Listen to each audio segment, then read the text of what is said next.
everything that President Trump's administration is doing will be disinflationary. Our view is that once tariffs kick in, they'll be more inflationary than the market expects. Any real deficit reduction that we may see under this administration is likely going to be a 2026 story. Stocks basically are pricing that the tariffs are a bluff and growth is going to be great. The odds look skewed in the other direction. It's clear that the market is focused almost entirely on inflation risk. This is Bloomberg Surveillance with Jonathan Ferro, Lisa Abramowicz, and Annmarie Hordern.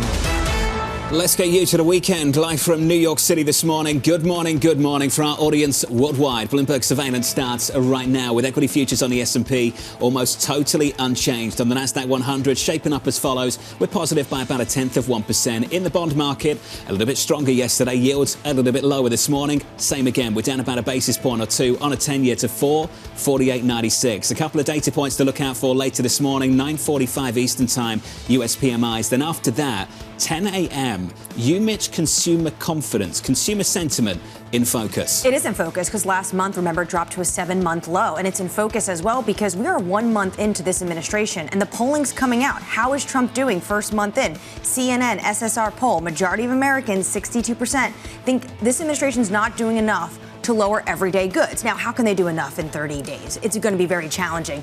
But then you start creeping into some of the surveys, the concern about tariffs. And even if it's a one hit to prices, it's still going to mean higher prices. Danny Berger alongside us this morning. Danny, good morning. Last week it was retail sales softer.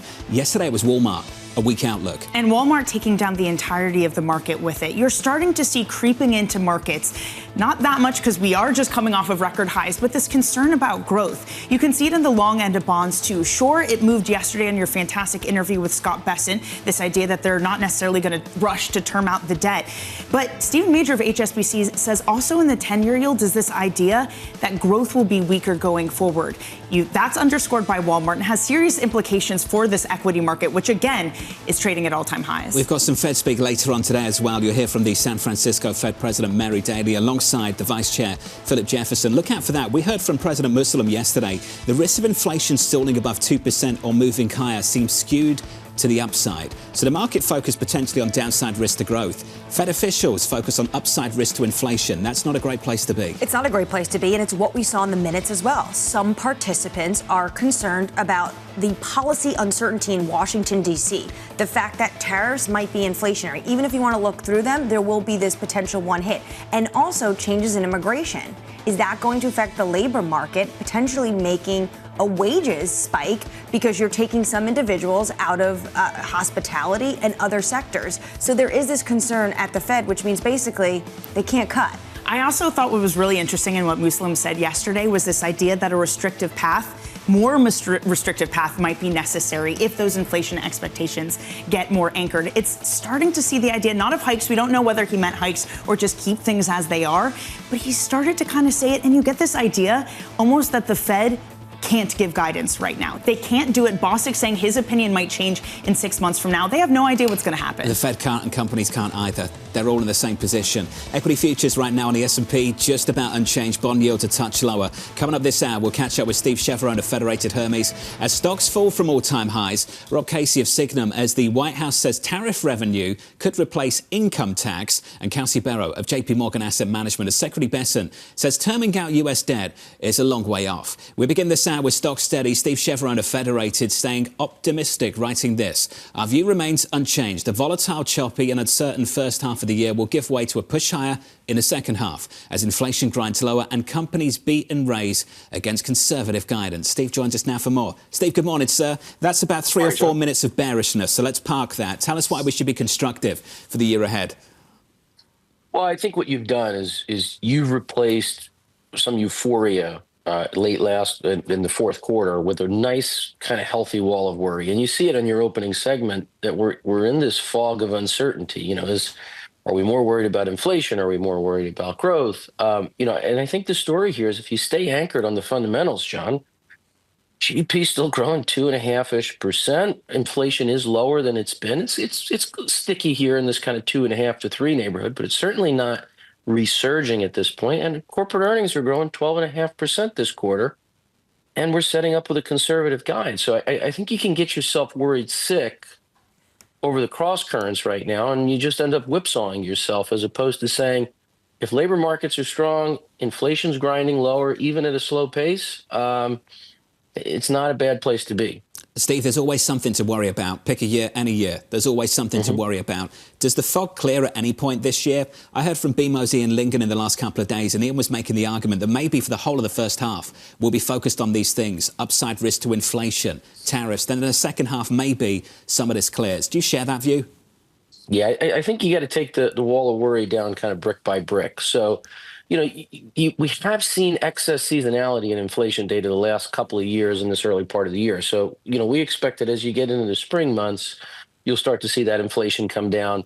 Look, if DOGE is really going to lead to as many kind of separations of government jobs as we're seeing, whether those are layoffs or firings or departments closing, and you start to see claims move up a little bit, then I think you're going to see the Fed change their tune very, very quickly. So you could see rate cuts start to come back into focus. I think, this tariff issue, especially as we get into that April-May period, it looks like we'll get some more clarity there. And then once you get to Memorial Day, at least that's the plan at this point, you get that quote unquote big, beautiful bill out of Washington, you're going to start to remove a good chunk of that uncertainty. So I think it is going to take time. I think we're in this period of uncertainty for most of the first half, but you can start to see kind of late spring, early summer, the opportunity to start to peel away some of that uncertainty. And I think markets have been resilient so far, and maybe more than resilient in the second half. Is there any degree, Steve, where having a first half of uncertainty can do damage if you have companies who are uncertain that maybe hire less, do capital expenditures? Do any scars of that carry over even when we do get more details? Yeah, I think they can. And if you think about it, we have four kind of major money centers in the U.S. You have finance in New York, you have tech out in California, you have energy in Texas, and you have politics in Washington. And we know that you can have a Texas energy recession and the rest of the economy does well because it lowers costs for everyone else. What we haven't really tested, and I think we may over the course of this year, is can you have a Washington recession and have the rest of the economy power through? If less government spending and economic activity in that area leads to a little bit more money in the pocket of the rest of the country, I think that's possible. So, while the DOGE dividend is certainly an interesting alliteration, it may matter. And I think that's going to be one of the tests. Can you shrink Washington in a kind of structural reform way and still have that benefit the rest of the economy over the short run? And I think we're about to find out. How are you thinking about what that shrink to Washington, the ramifications of it? Because it's not just federal workers. There's maybe concern among state employees that they could be hit in various places in the country. There's concern for contractors who aren't directly employed by the federal government. How are you thinking about that holistic picture? Well, I think when you see the minutes from yesterday, and you hear some of the Fed speak being as focused on inflation as it is, I feel like they're fighting, the battle of 3 or 4 months ago. I think the single most important economic data point right now is unemployment claims and what's going to happen to those claims, because it's not just the government workers themselves that are potentially being laid off. But one of the things we saw from USAID, forget about what your opinion is on what that spending was, is that there's a lot of NGOs out there that probably don't exist without that funding. We've seen the reaction of some of the defense stocks on this idea of an 8% budget cut. And so I think what's happening here, and this is really important, I think this was the around that noise around the Mar-a-Lago Accord rumors as well, is we are leaving this Keynesian world of either the government spends and it's stimulus or they cut and it's restrictive. And we're entering a world of structural reform. And that could be bigger and it could have more tentacles through the economy as industries, companies that are reliant on the government come under pressure. And so to me, where you're going to see that is in unemployment claims. And is that localized to DC? Is it a manageable number? Or do you start to see that spread through the economy? And that's what you need to watch. So for me, I think that the Fed's concern about inflation right now is a little bit rear view mirror. I think what you need to focus on is what are these policies in the short run, even if they're positive in the long run, going to mean to growth over the next, several months? Well, Steve, you asked the question in your note, can the U.S. weather a Washington recession? I think it's possible that you can. If you think about a New York recession or a California recession, if you will, when Wall Street comes under pressure, that there's no offsetting balance to the rest of the consumer base. It doesn't help. It doesn't make things cheaper. It doesn't return money to the taxpayer. Same thing with California and tech. Now, in Texas, when they're under pressure because oil prices are lower, there's a lower price kind of mechanism that benefits the rest of the economy.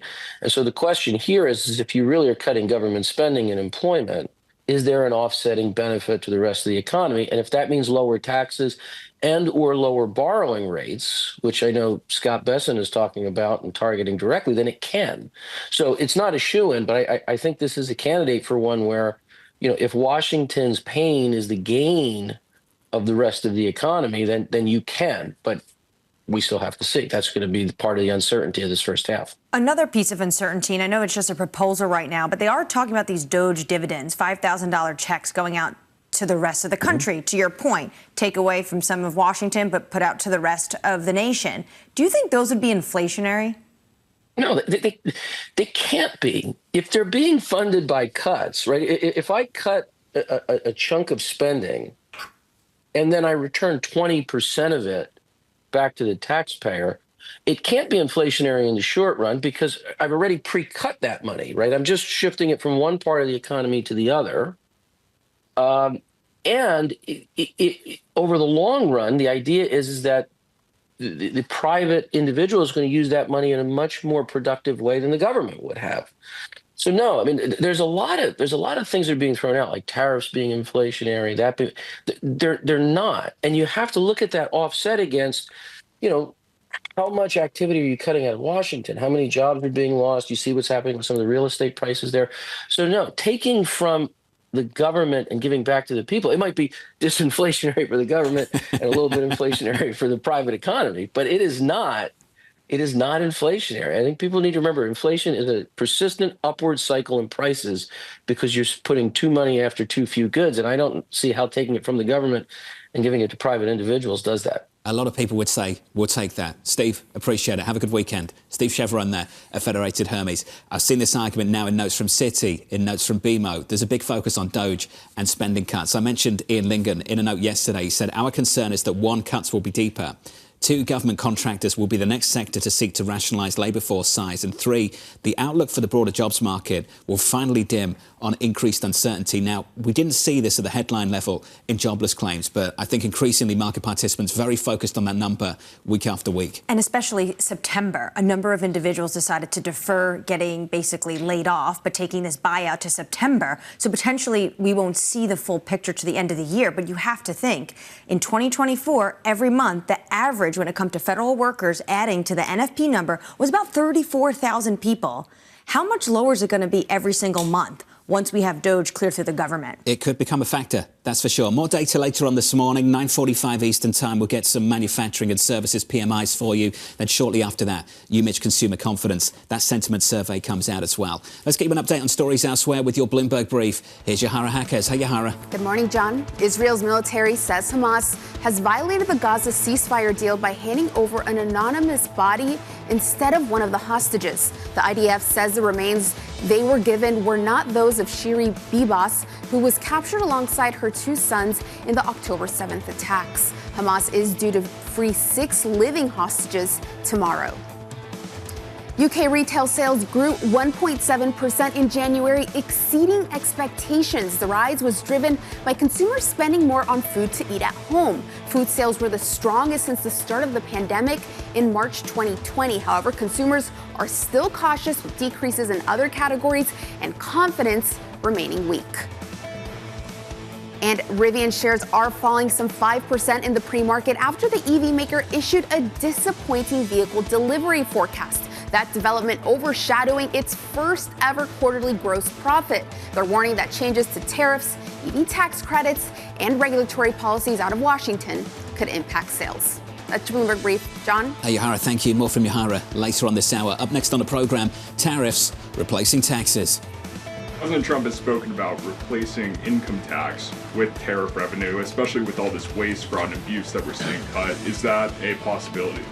Absolutely. And in fact, if you think about the China tariff revenue that we're estimating is coming in from the 10% that we just added, plus the de minimis thing, that it's between $500 billion and $1 trillion over 10 years is our estimate. And so we expect that the tariff revenue is actually going to make it much easier for Republicans to pass a bill, and that was the president's plan all along. That conversation up next with Rob Casey of Signum Global Advisors from New York City this morning, taking you into the weekend with equity futures just about unchanged.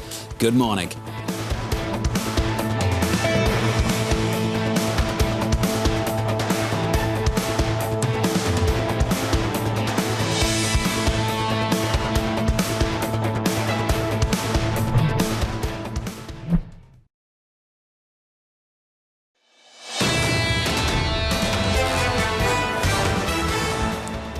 Equity futures right now on the S&P 500 just about unchanged. In the bond market, yields lower yesterday, down this morning by about a basis point on a 10-year. We're very, very close to a sixth consecutive week of declining 10-year yields on the week so far.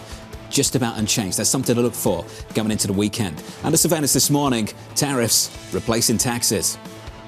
President Trump has spoken about replacing income tax with tariff revenue, especially with all this waste, fraud, and abuse that we're seeing cut. Is that a possibility? Absolutely. And in fact, if you think about the China tariff revenue that we're estimating is coming in from the 10% that we just added, plus the de minimis thing, that it's between $500 billion and $1 trillion over 10 years is our estimate. And so we expect that the tariff revenue is actually going to make it much easier for Republicans to pass a bill, and that was the president's plan all along.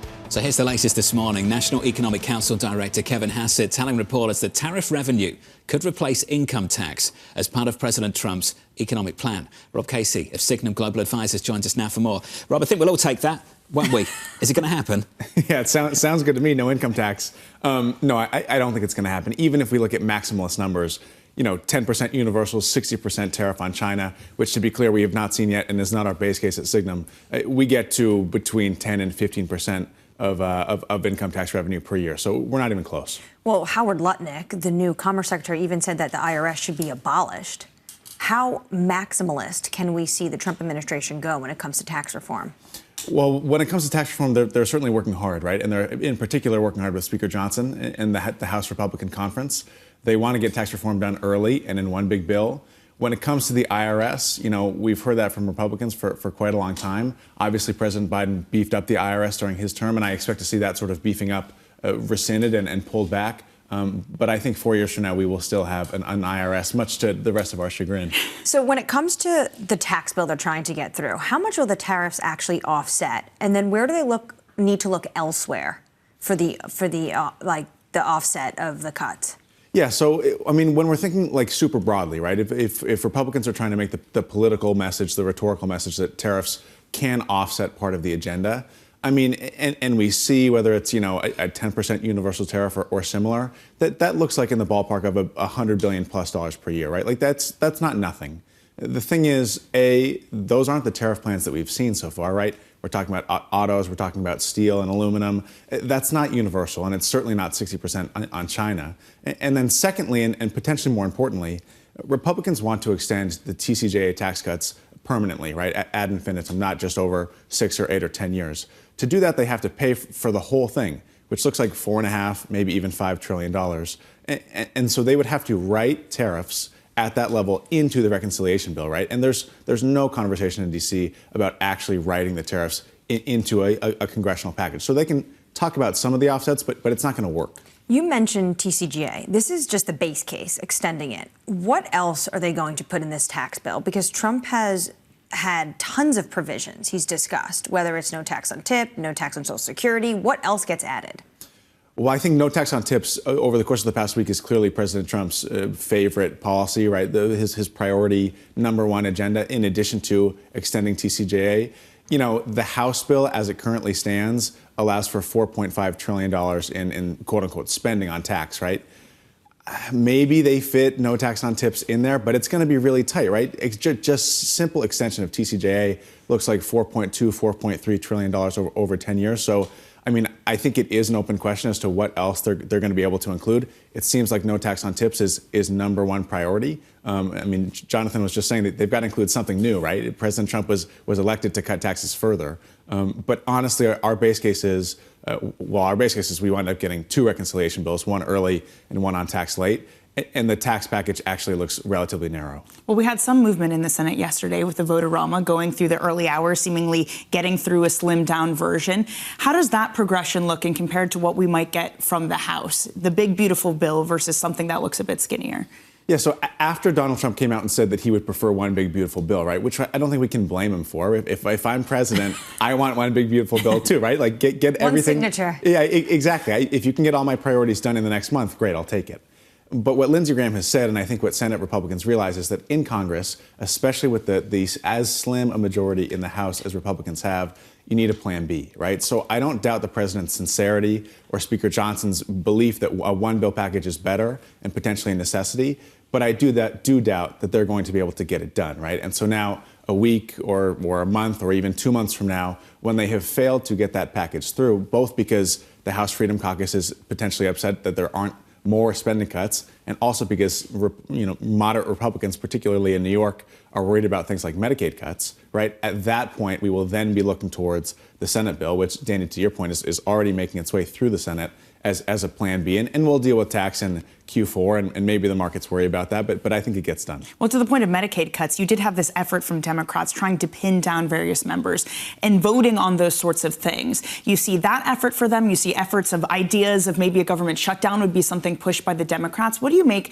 of their messaging at this time? Well, messaging or lack thereof, right? Yeah. I think for Democrats, they have yet to hit on a great strategy to counter Trump, either politically or legally, and also rhetorically in the public eye. So it is our base case at Signum that we will see a government shutdown on March 14th into March 15th. It's like the one lever of power that Democrats are going to be able to wield in the short term. But otherwise, I was just talking to a Democratic senator last night who said not only do Democrats need a positive message, they need a consistent messenger. And the challenge for Democrats is any single consistent messenger looks like the front runner for the presidency in 4 years. And so there will be 40 other Democrats who are going to poke and prod that person over the course of the next 4 years. So that's a real challenge. But at least Democrats are talking about the need for not only a message, but a messenger. They're very unhappy with some of the work that Doge is doing, but this market increasingly is focused on it. Spending cuts. We saw that report from the Washington Post earlier this week about defense spending and what that did to some defense stocks. We've been talking about that at the top of the program. The other focus as well is what it does to jobs. I mentioned BMO earlier, the quote from them that the cuts might be deeper. Government contractors will be the next sector to seek to rationalise their labour force. The outlook for broader jobs market could actually dim from here. What is your assessment alongside your team on how deep these cuts might be?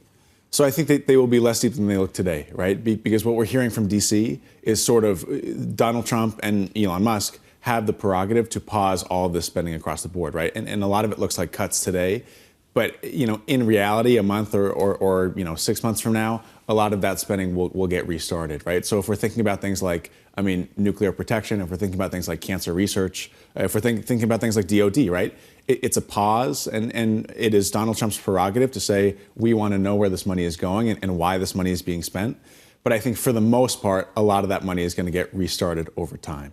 Rob, appreciate it. It's good to see you, sir. As always, Rob Casey of Signum Global Advisors. A lot of people in this market becoming laser focused on jobless claims week by week. Yeah, because the federal workforce is a massive issuance and add additional of jobs to this market. $35,000 a month, 35,000 people a month for NFP. So this is going to be potentially huge holes. Up next on the programme, we've got a big headline for you. The gold is in Fort Knox. It's there, apparently, according to Secretary Besson. In just a moment, we'll catch up with Francisco Blanch of Bank of America Securities, with gold on track for an 8th consecutive weekly advance. The longest weekly streak, I think, going all the way back to 2020. Unbelievable. Gold this morning, just about negative by 1/10 of 1%, 29.34. More on the commodity market in just a moment. Live from New York City this morning. Good morning to you all. You're watching Bloomberg TV.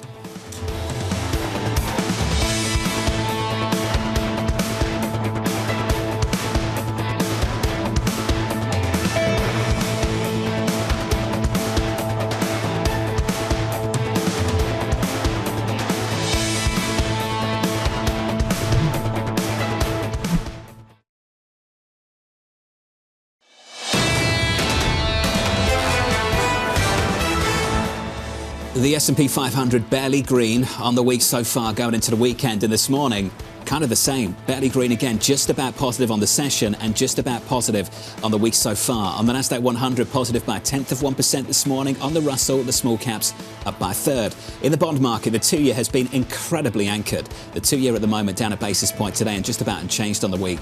425.76. The 10-year, all the talk about Secretary Bessent. Thank you very much for all the input you had yesterday to our conversation with the Treasury Secretary. Not terming out the debt anytime soon. And the bond market liked that, and off to the races we went. We were able to rally. That rally, though, somewhat contained because of the uncertainty. It's something that keeps coming up over and over again. But what it has meant for all those people who came into 2025 said it's going to be steepeners, it's going to be the 2-year yield that comes down and the long end that goes up because of inflation, they have been proven wrong. It's been exactly the opposite. We mentioned it yesterday. Yields have actually fallen every week so far of the Trump presidency. Might change this week. Still got one more session to go, but that's been the trend, the theme of the last month or so. Want to finish on foreign exchange. Had some data out of Europe, some PMIs, and they really were not great, particularly out of France. Euro dollar negative by a third of 1%. Danny, 104.69. It's a painful time for this euro, but you have to ask, with this bad data in hand, with German elections coming this weekend, is all the bad stuff already in there? Perhaps the bigger risk is for a surprise to the upside, much like we saw with European equities. There's just so much negativity in Europe right now, from tariffs to defense spending.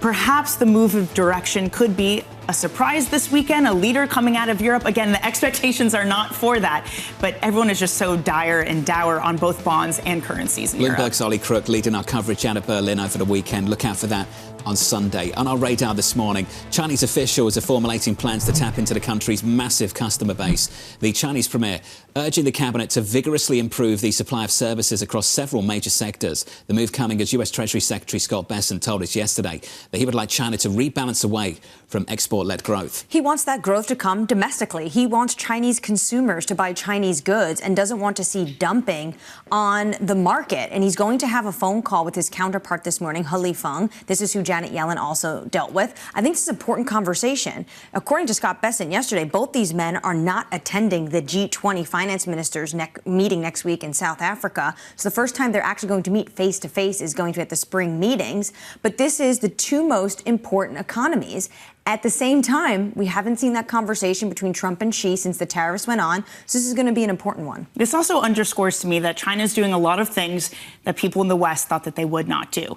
Now, they stopped short of giving any direct subsidies to people to try to spur consumption, but it is a focus on consumption. That maybe caught us by surprise. Also, an embrace of private tech that also caught us by surprise. I think a lot of people owe David Tepper an apology for being so bullish on China and everyone kind of brushing that aside, but it has worked because of this renewed focus, again, both on the private sector and on consumption. K-Web has performed really well. Baba this morning performing nicely as well. DeepSeek, of course, a big shake-up from that company in the past few weeks. We mentioned the European election over in Germany. German Chancellor Olaf Scholz and Conservative front-runner Friedrich Merz making their final pitches to voters ahead of Sunday's snap election. Polls so far showing Merz in the lead. This is French President Emmanuel Macron is set to visit President Trump in D.C. just next week. Macron, of course, likely to defend European interests around the war in Ukraine. I think Danny nailed it when she said maybe this weekend we'll see there's going to be a leader in Europe. Well, Germany is going to be a fractious government regardless of who leads in the polls.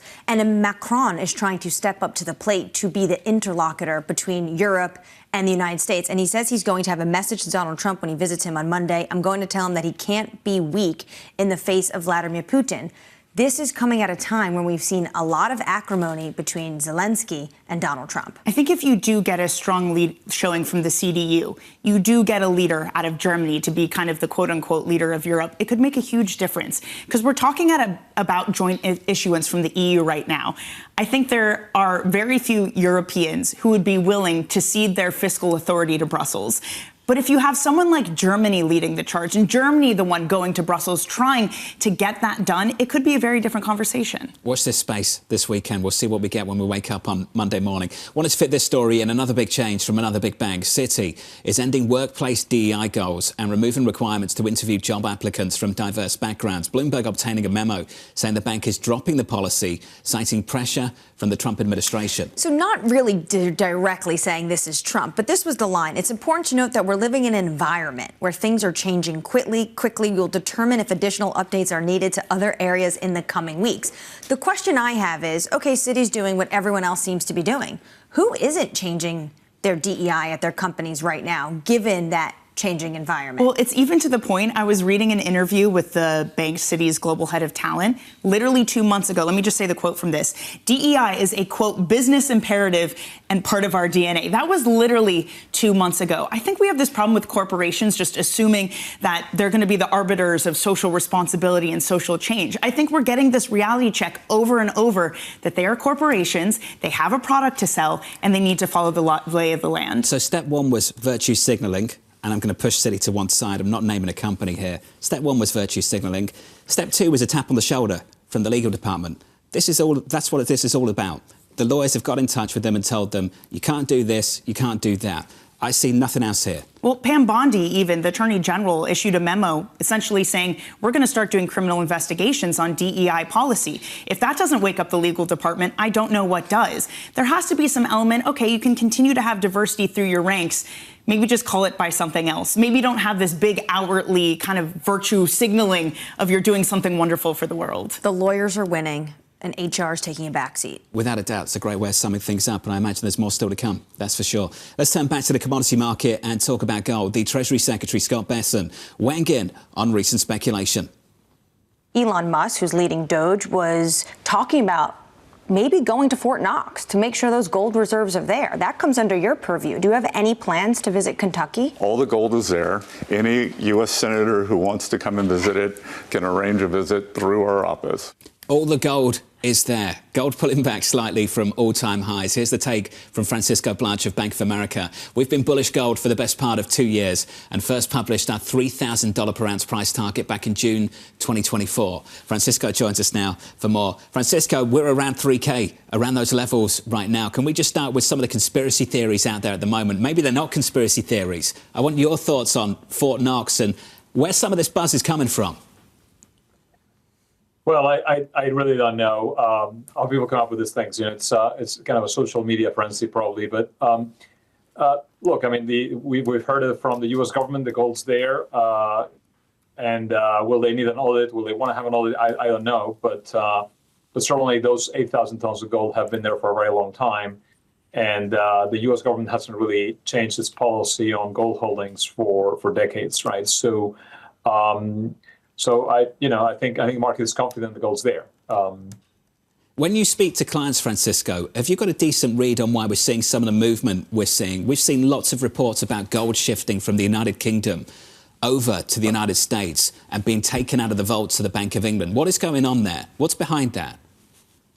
Well, there's a couple of different things. There's, as you know, there's been a strong demand for gold from investors as a result of a lot of the policy changes we've seen in recent weeks and months, but also is the fact that tariffs could be applied on gold. So the U.S.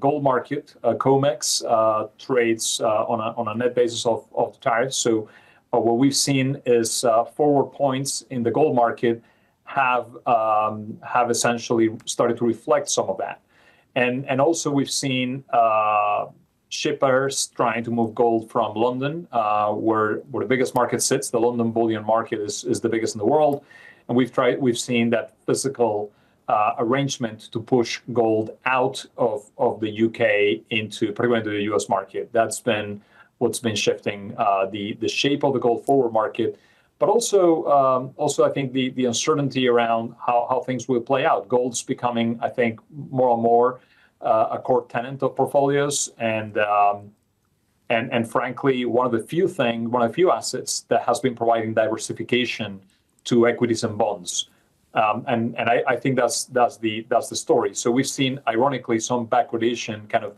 building back into the market. Not yet, but in the past it's happened. It happened during COVID. It happened during the Great Financial Crisis. So could we see it again if tariffs kick in? It's possible.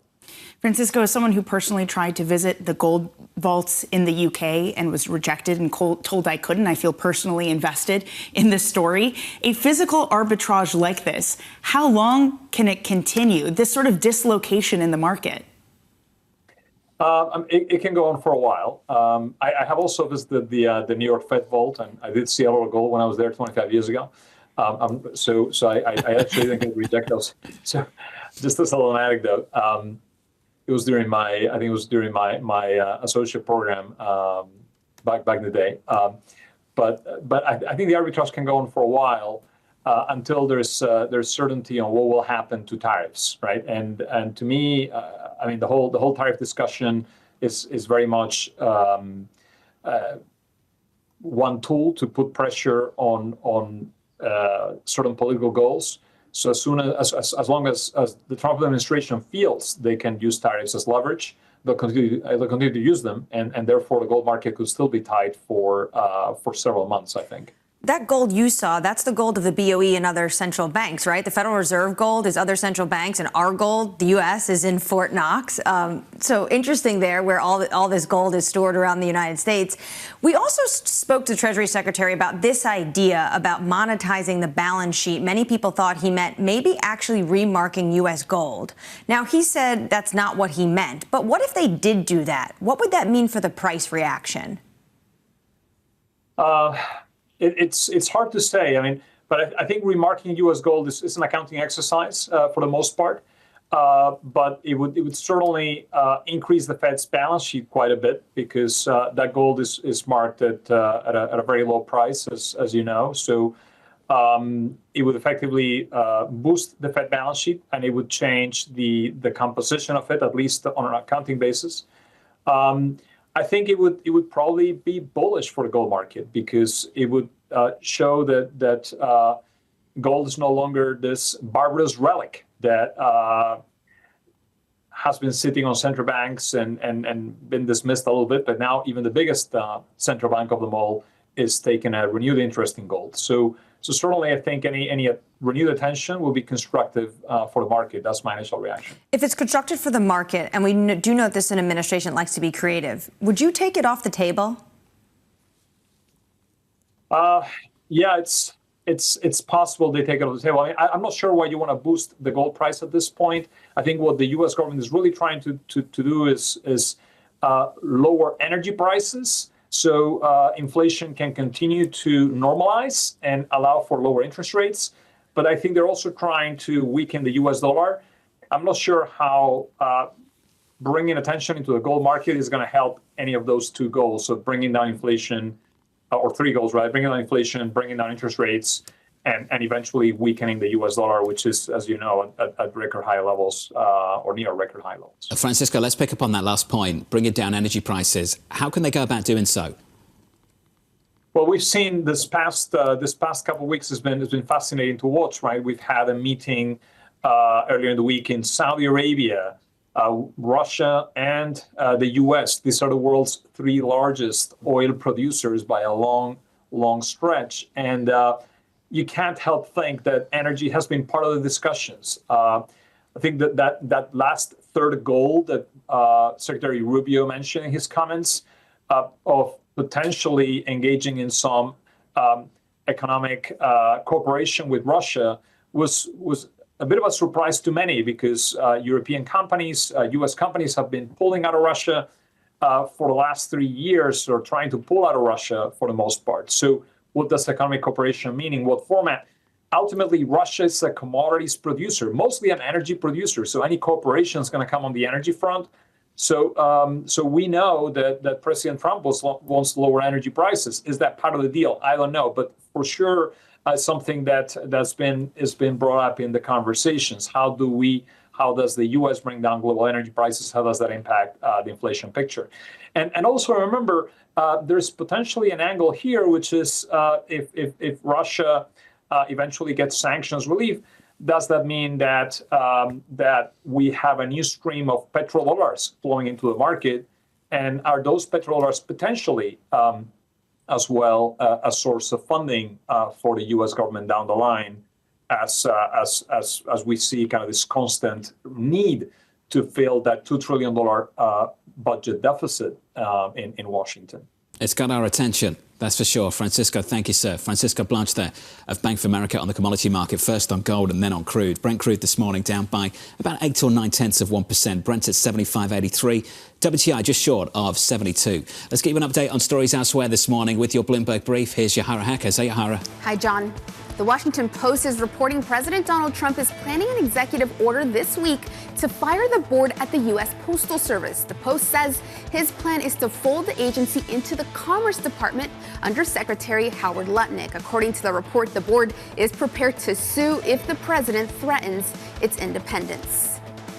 Meanwhile, shares of Nissan traded higher in Japan today. The Financial Times reporting that a high-level Japanese group has drawn up plans to seek investment from Elon Musk's Tesla. The paper says the group believes the electric vehicle maker is interested in acquiring Nissan's plants in the U.S.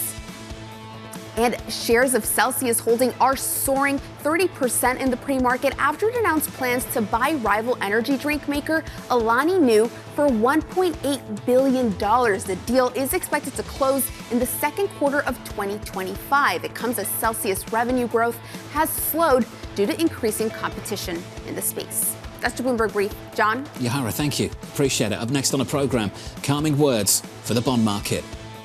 The Fed said that they may stop their balance sheet runoff. So, easier for me to extend duration when I'm not competing with another big seller. It's going to be path dependent. It's not happening anytime soon. We'll catch up with Kelsey Berro of JPMorgan Asset Management in just a moment. From New York, you're watching Bloomberg TV.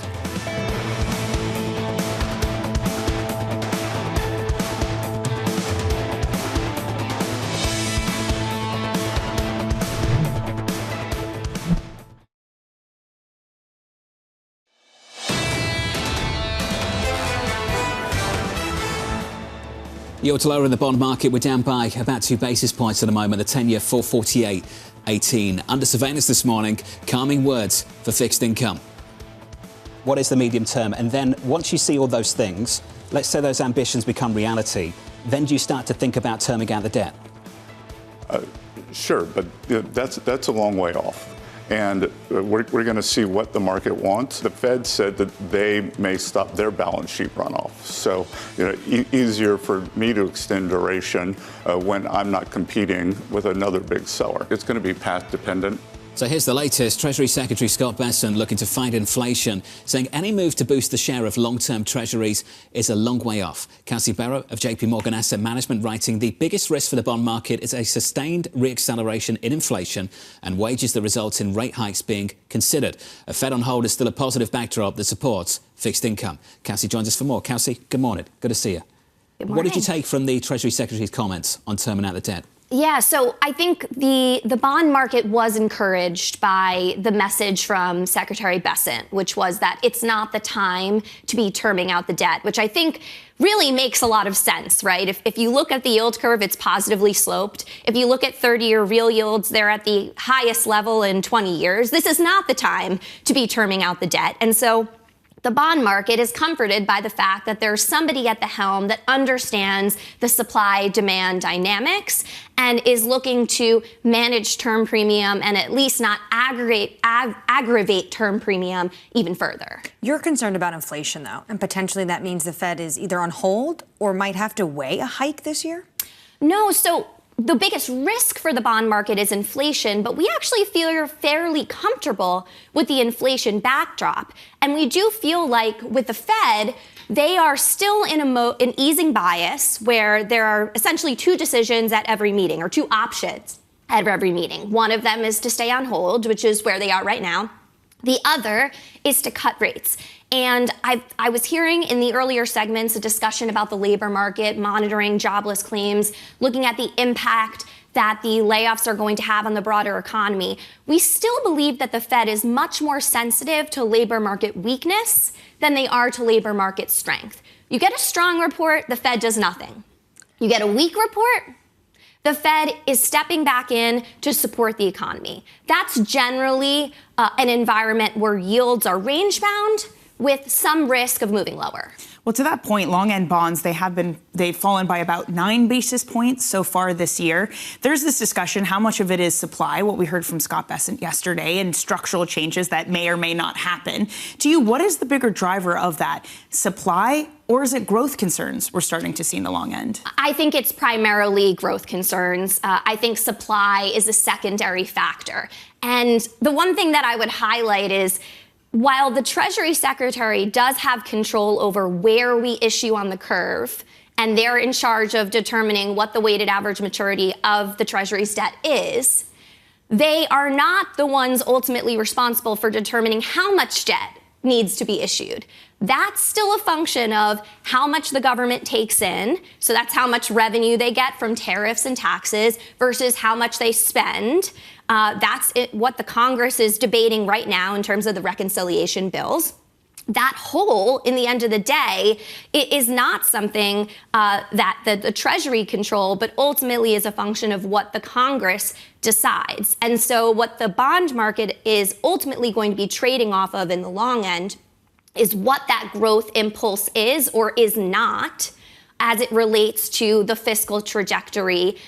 Do we get the tax cuts, the extension of tax cuts? Is there room for anything else, or is it really just status quo? In that case, not a lot of impulse coming from fiscal. You explained the Fed's asymmetric reaction function. I want to understand how the Fed would respond in the following scenario. Let's say we got some weaker economic data. Labour force data started to soften a little bit, but they still face the prospect of real policy change further down the road. I think what we're all trying to gauge in markets is whether that asymmetric reaction function would be compromised by the prospect of policy change further down the road.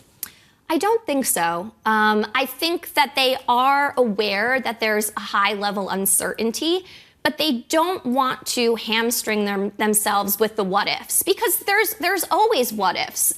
We never know what's coming next. And in fact, perhaps we actually know a little bit more than we did before as it relates to what the Trump administration is trying to achieve. So I think they're going to stay very focused on the data. They're going to stay focused on the labor market, which for now is still quite healthy.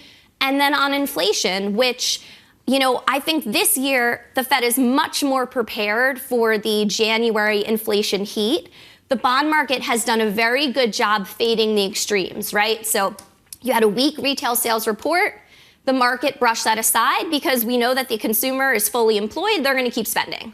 On the other side, we had the strong CPI report. They also brushed that aside because when we know that January continues to surprise to the upside, no matter what the economists are trying to do to seasonally adjust it, it doesn't seem to be working. And if you look at PCE, which is the Fed's preferred measure, we're expecting that to fall to 2.6% on a year-over-year basis. 3- and 6-month run rates around 2.5%. Yeah, it's not 2%, but it's pretty close. There's a lot of what-ifs, that's for sure. Spending cuts, tax cuts, March 4th, 25% tariffs on Canada and Mexico. Middle of March, 25% steel, aluminum.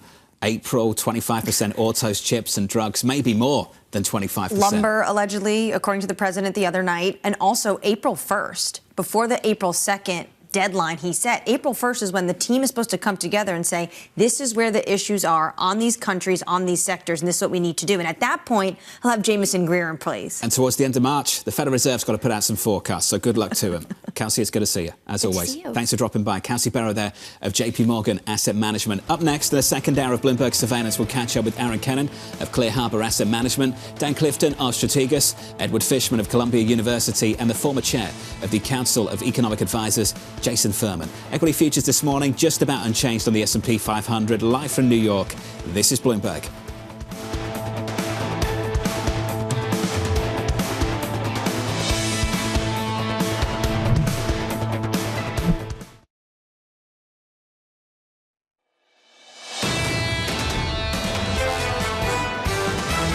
Make no mistake, the U.S. still has a strong dollar policy. I think the fundamental trends longer term are still with the U.S. The economy is strong.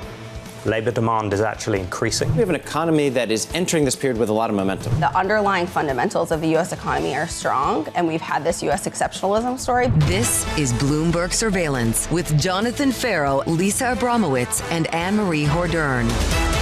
If you are just joining us, welcome to the program. The second hour of Bloomberg Surveillance starts right now with equity futures totally unchanged on the S&P 500.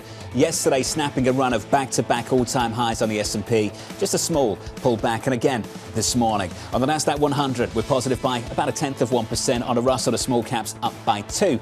In the bond market, let's switch at the board and get a flavour of things in fixed income. The 10-year yield is down by 2 basis points, 4.48, down a single basis point at the front end of the curve, 4.2576. Going into a sprinkle of economic data later on this morning, 9:45 Eastern time, we get some PMIs. And then after that, UMich consumer confidence sentiment. Now, typically, we wouldn't make a big deal of this, but given where it's been going recently, it's getting more attention. It's getting a lot more attention. Sometimes you see the market actually trade on it, even though it's highly political. If you break down what Democrats are saying, what Republicans are saying when it comes to how they feel about sentiment.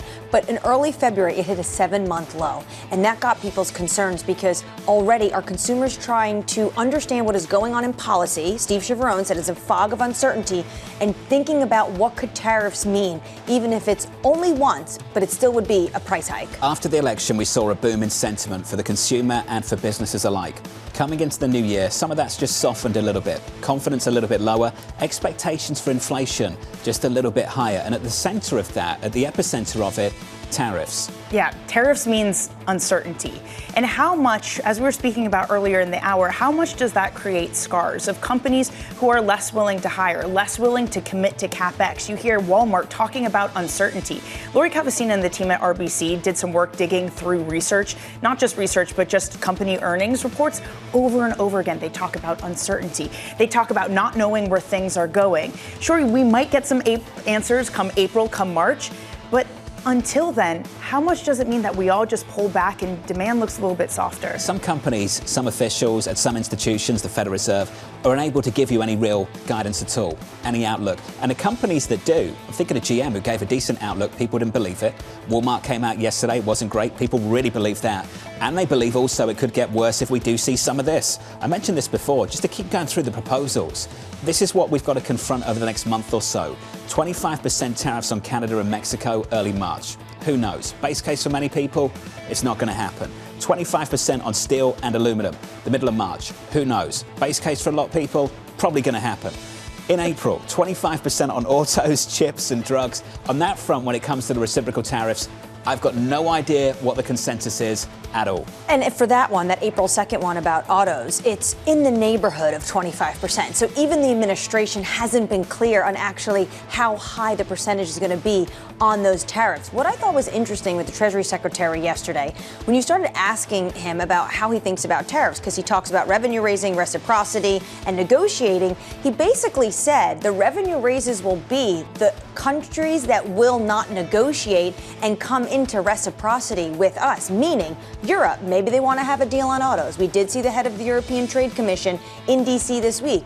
But if they don't, then that'll be a revenue raiser. Still very close to all-time highs on the S&P 500. Evercore's Julian Emmanuel put it very nicely in the last couple of days, called it an uneasy calm. It's certainly an uneasy calm. Coming up on this program, we'll catch up with Aaron Kennon of Clear Harbor Asset Management on the impact of tariff uncertainty. We'll speak to Dan Clifton of Strategas on Secretary Besson's push for lower bond yields.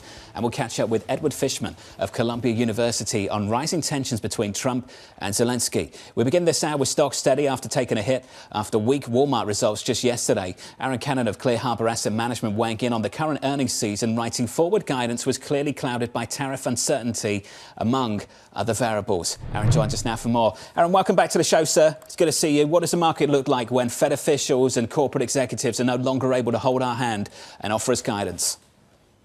Yeah, well, good morning.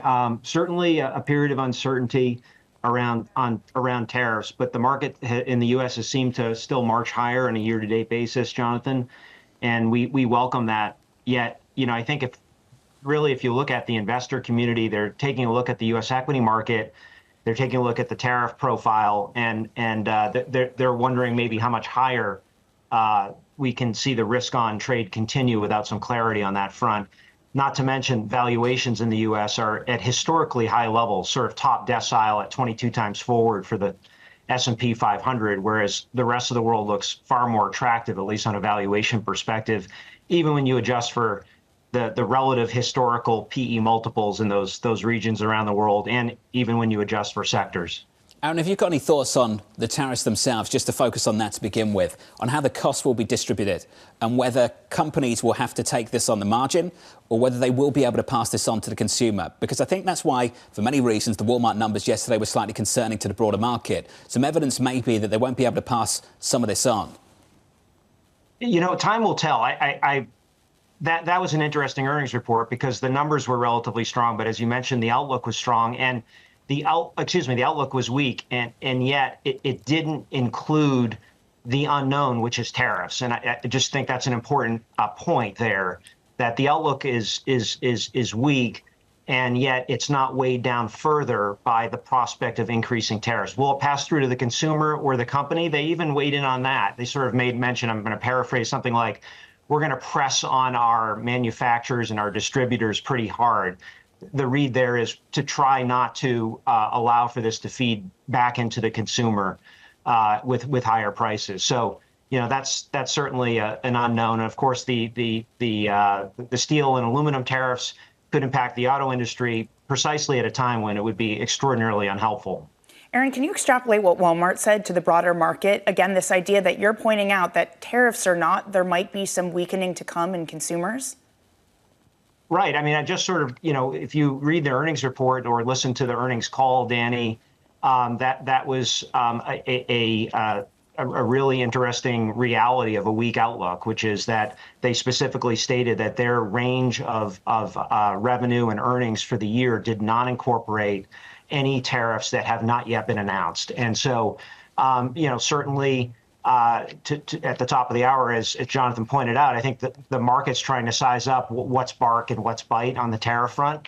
And we'll have to see. I think it'll probably be, at the end of the day, more bark than bite, but certainly we're going to see tariffs. And will they be as uniform as the president is threatening? You know, I suspect maybe less so. There are certain regions in the world, though, like Japan, as an example, where if you look at imports and exports and that balance of trade, tariffs may really not fundamentally impact Japan. And that could ultimately lead to a little bit of a tailwind. We haven't seen it yet, but a little bit of a tailwind in 2025 for Japanese equities. So that's some of the stuff we need to work out, how to price it into equity markets. Aaron, when it comes to the good stuff that's already been priced in, Savita Subramanian from Bank of America and her team put out a note yesterday saying 19 of the 20 valuation metrics that they track have been priced in. But the one thing that hasn't is this idea of deregulation. You can see it just in the small caps, Aaron, the fact that they haven't taken off to the degree that we expected them to. Why do you think that, this idea that M&A is going to be coming back, that there will be deregulation, why is that not playing as big of a factor as we thought it would in 2025? Well, I think that the tariff has stolen it. This tariff conversation's clearly stolen the show, but I'd push back a little bit on that view. If you look at the banking sector year to date, certainly there's an anticipation that more M&A activity, more transactional activity is going to occur. And that's been feeding up into the larger banks, maybe not the alternative asset managers on a year-to-date basis.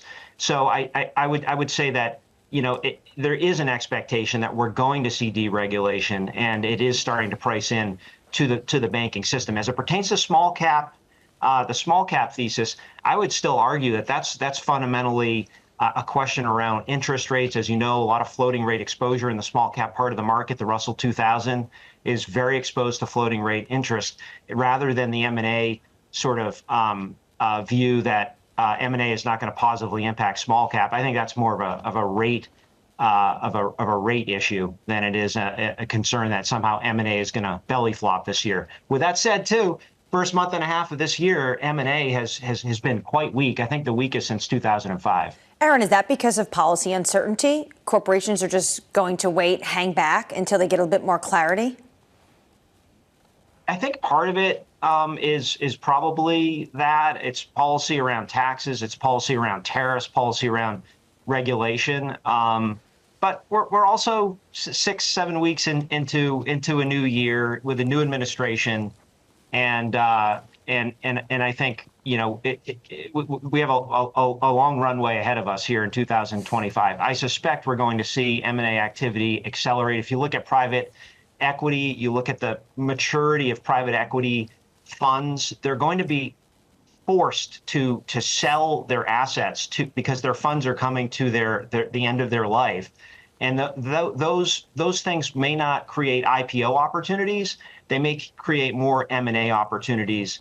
And I suspect that's going to accelerate this year. If you just take a look at the trillion or so dollars worth of PE that needs to be sold and unwound from these funds so that they can give back capital to their shareholders. Aaron, I'd love to pick up that point you said that you think we're going to see a lot more bark than bite when it comes to tariffs. But we have seen one bite, and that's the 10% on Chinese imports, an additional. How much has the market just absolutely digested that and moved on? I think the market's questioning the duration of that, the purpose of that. Is it economic? Is it to raise revenue, or is it to leverage China as it pertains to negotiations that are happening in Riyadh as specific to the war in Ukraine? So I think there are a lot of dynamics there that investors, market observers are trying to size up that are beyond economics. Aaron, appreciate your time as always, sir. It's good to catch up. Aaron Kennon there of Clear Harbor Asset Management.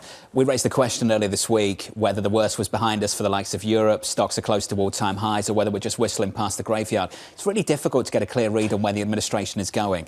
I believe there is a genuine goal of realigning global trade. I believe that exists. But at times, I also believe that officials around the president are trying to rationalize the president's impulses on any given day around the latest trade headline. Absolutely, because also he comes out and adds additional materials or countries to the list every single day. One thing that is a clear thread between everyone I talked to in the administration, they want to see reciprocity.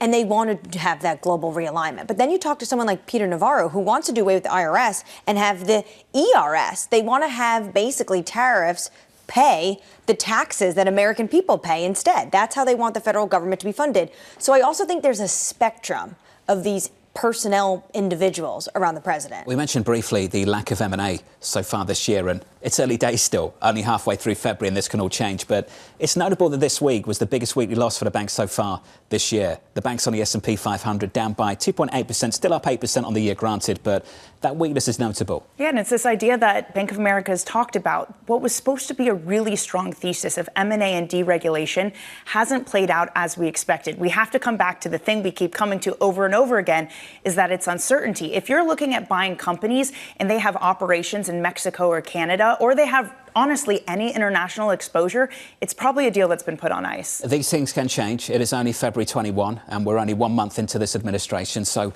let's see what the year has in store. Let's get you an update on stories elsewhere this morning with your Bloomberg Brief. Here's Yahara Hacker. So Yahara.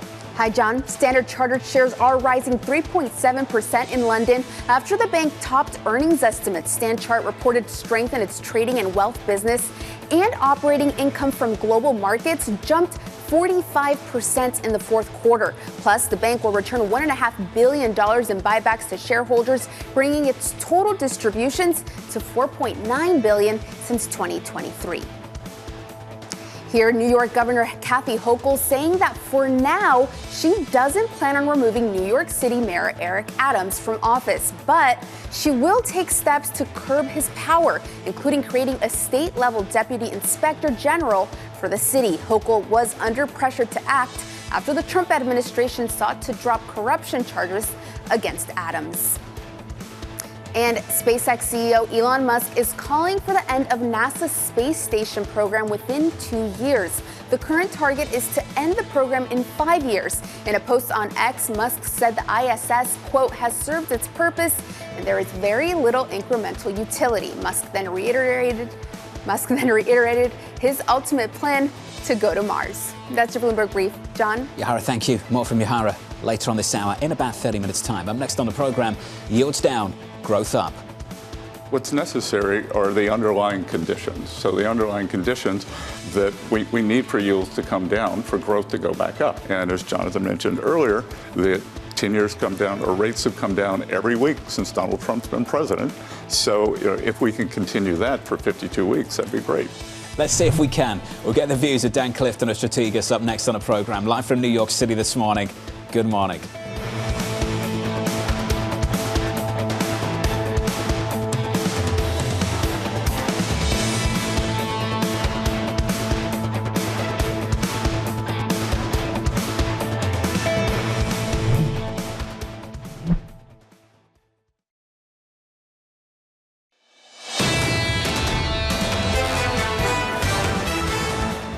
Live from New York, welcome to the program. Equity futures on the S&P totally unchanged in the bond market. Yields down on the session and pretty much unchanged on the week. We're down 2 basis points on a 10-year to 447.98. Under surveillance this morning, yields down, growth up. What's necessary are the underlying conditions. So the underlying conditions that we need for yields to come down, for growth to go back up. We've got this affordability crisis in housing. We've got an affordability crisis in the auto payments. So one thing that would be very stimulative, and as Jonathan mentioned earlier, the 10 years come down, or rates have come down every week since Donald Trump's been president. So if we can continue that for 52 weeks, that'd be great. So here's the latest this morning. Treasury Secretary Scott Bessent touting the Trump administration's path to non-inflationary growth. Dan Clifton of Strategas writing the US is in the midst of a liquidity bazooka, which should temporarily bring down bond yields and weaken the US dollar. This serves as a cushion for investors as they grapple with the issues of tariffs and other headwinds. Dan joins us now for more. So Dan, let's start with the tariffs if we can, and good morning to you. I've mentioned these dates a few times now. In early March on Canada and Mexico, middle of March will be focused on steel and aluminum, then the reciprocal tariffs in early April. When you're having these conversations with clients at the moment, Dan, what do you tell them that you expect and what do you tell them that you don't expect? Yeah, first, good morning and congratulations on a great interview with the Treasury Secretary yesterday. If you look at what the discussion is about right now, it's about tariffs. It's a lot about what we call the spinach. How you get a reconciliation bill done. What do the tariffs look like? And what we've been trying to argue is that in the beginning of this year, we actually have a good cushion. That's the financial liquidity bazooka that you're seeing.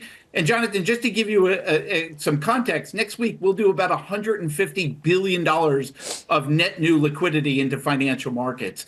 That's bigger than anything Donald Trump's talking about on tariffs or any type of spending cuts or federal layoffs. So we are in a very, very good position. And the way that we're talking to this about clients is this is a temporary liquidity bazooka. We should be using this time to be able to make policy changes that will make it easier for Treasury when the debt ceiling gets lifted later this year. And so you're starting to see those discussions happen. In the Fed minutes this week, they were talking about getting rid of quantitative tightening, something Treasury Secretary Bessent said on your show yesterday would be critical for them if they're going to be able to increase coupons at a later date next year. There are other changes that we need to see. How about a lower budget deficit, which could possibly come as you get into those April tax revenues? And that's getting those fundamentals in place that will then make it easier to deal with some of the policy issues that Trump is talking about. And I would say that April 1st is the key date. That's the date when all the government agencies are going to report on where tariffs are going to be, whether it's universal, reciprocal. But ultimately, if you look at the headlines this morning, they're talking about Europe doing a deal with Trump on trade now that he's threatened tariffs. And I think a lot of investors are starting to look at it as a transactional push, not a real tariff push. And we'll see if that changes later on this year. But for now, we're in a very good position that's much larger than anything that we're doing on tariffs. Dan, how soon after that April 1st meeting they're going to have when everyone reports back, everything that's going wrong in trade between the United States and other countries, how soon after can we see Trump levy those tariffs? Yeah, well, he's talking about doing it like the next day. I think that's a way of accelerating negotiations into February and March and try and get some sort of resolution. The key issue, Annmarie, is why are they waiting until April 1st? Well, they're trying to use a new power called the International Economic Emergency Power Act to put tariffs in place. And there's some legal issues associated with whether they're going to be able to use that. And so what I saw from the January 20th executive order was a very thoughtful process where they said, we're going to look at all the angles. We're going to talk to the career attorneys who've been working on this for a long time. We're going to make sure our I's are dotted, our T's are crossed, and that we're on very good legal ground if we're going to be able to move forward on this. And the reason that is important, if they invoke IEEPA, as it's called, and then go to court and lose, they're going to lose their main tariff power. So I see this as a due diligence process. And I do think that they will be in a better position to move forward if they needed to on April 1st, but it probably won't be for another couple of weeks or maybe even a month until they actually have all those reports in place. You mentioned the debt ceiling. How difficult is it going to be for Congress to raise it? Yeah, well, I think the consensus forecast coming into this year was that it would be very easy because the Republicans have complete control. But as you know, the Republicans have the smallest majority in the House of Representatives since the Civil War. And they have probably 20 members or so who've never voted for a debt ceiling increase before. So it's going to be very tough. And right now, what the Republicans are saying is that they're going to put it into a reconciliation bill and try and raise it that way. And so for you to get those members' votes that have never voted for a debt ceiling increase, there's going to have to be significant spending cuts that are going to start getting government spending down as a percent of GDP. And as you know, if you make that move in that direction, you may wind up losing some moderate Republican members from California or New York. So there's going to be a push and pull, will be determined by that reconciliation process. The good news is that the longer the debt ceiling is in place, the more liquidity that you're going to have in the financial markets. And what we find is that that liquidity brings down bond yields, it weakens the dollar. And so financial conditions should stay loose while they're debating the bill overall. And we estimate that they won't have to raise the debt ceiling until mid-August. But as you start to get to May, June, July, the markets are going to start focusing on whether you can get a reconciliation deal. And if you do, will the debt ceiling be lifted in it? And if not, then you got to do a bipartisan deal. And the Democrats will extract very significant concessions if you're going to need their votes for the debt ceiling increase. Well, if we do see a bond market where yields go down and dollar weakens, it's something that'd be welcomed by the Trump administration, Dan. And to that point, the use of non-conventional type policy, it's got some serious people on Wall Street thinking what else they could do to achieve that aim. Jim Bianco of Bianco Research is one of them, who says that we could see something like a Mar-a-Lago Accord where they force different central banks, different governments to swap out the current treasuries they hold for longer-term U.S. debt. Do you think a proposal like that could be one we'd see enacted? Well, I would say just thematically, Trump is changing the world order, right? So just as a starting point, whether we do a deal or not, you're seeing big changes coming. Is there going to be Ukraine assistance for critical minerals?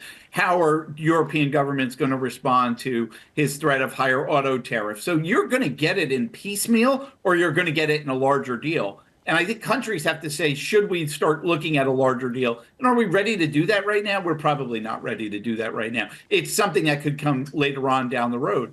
The question is, if you're moving to a system that's going to be more tariff-based and less tax-based, then you're probably going to have to do a deal like that. If you're on the current process or the first-term process, which is, well, we're going to raise tariffs on China and just threaten everybody else, you don't really need to do the accord that you're seeing or being discussed by some of Trump's advisors. And it's more of a piecemeal strategy. But if you're going to go larger and you're going to try and remake the global trading system, then at some point you're going to need a Plaza Accord version that we saw 40 years ago to be able to do that. And the Mar-a-Lago Accord is a great way to talk about it, at least thematically, if not practically. At the moment, it looks like they're going big. Dan, it's good to hear from you. Thank you, sir. Dan Clifton there of Strategas. I remember when Secretary Besson was not Secretary Besson, sat in that seat, I think hours away, and Danny and you guys were talking about what? A Mar-a-Lago Accord back in the summer of last year. Yeah, we were. And again, it's being considered because we've heard some president's advisors, not necessarily naming it that, but talking about this. But again, I think Dan puts it really well. It has to come hand in hand with a complete reordering of trade. There will be losers. Mexico, focus on the quarter-on-quarter data. The biggest quarterly contraction for the economy since 2021, and it could get worse for them in 2025. Up next on the program, Robert Fishman of Columbia University on US-Ukraine tensions.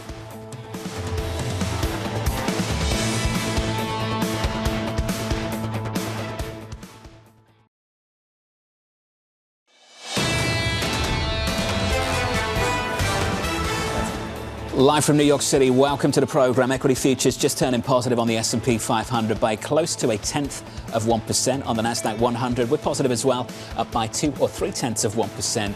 And likewise on the Russell, the small caps up by 0.3% this morning. We're 2 hours away until the cash open. Let's get you some morning movers. We can do that with Yahara Hackers. Hey, Yahara. Hi, John. We start with Rivian. That's getting hit here in the pre-market, down 3.6% after the company gave a weaker outlook. Before, Rivian said it would deliver 14,000 vehicles. Now it says that number looks more like 8,000, and they're citing tariffs and uncertainty over EV tax credits as reasons for that cautious outlook. And next up, we have Block. Those shares are also sliding here, down 9%. The digital payments company led by Jack Dorsey reported a big miss on adjusted earnings. And while it does expect growth to accelerate as the year goes on, it seems like investors wanted a little bit more when it came to the profit outlook, which it kept in line. And this one's for you, Annmarie. I know you like your Celsius drinks in the morning. Shares are up 33% here. They're soaring. The company is planning on taking a bigger share of the booming but increasingly more competitive energy drinks market. They're going to buy rival Alani Nu, and it comes at a critical time for Celsius. It's seen its revenue slow due to all these upstarts, but investors obviously thinking this is the right move. John? Yahara, thank you. Appreciate it. Stock is up by 33%. Did not know that you were a Celsius influencer. It's only every few months if I go out the evening before and then I have to wake up at 3 a.m. Oh, so I see you with a can in the morning. I know what happened the night before. Yes. Okay, all right, good to know. It's not often. Let's get you some top stories. On our radar this morning, Israel saying a body returned by Hamas is not that of a hostage taken by the militant group in October 2023.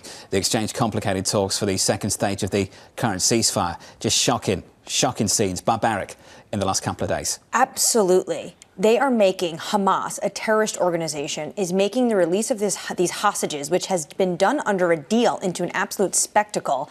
And then on top of that, this woman and her 2 young children who were kidnapped by Hamas, a terrorist organization, died in their custody. Their remains were sent back. And then the IDF came out and said, actually, those are not the remains of that woman, which has been just absolutely heart-wrenching to read about. Because also, underscoring all of this is supposed to be the time that we're moving towards something that looks like peace, moving towards something that looks like unity. I don't know how seeing images of child-sized coffins gets us anywhere close to that. If anything, it sort of signifies the failure, the devastation, the loathing. What does this do to the Israeli populace?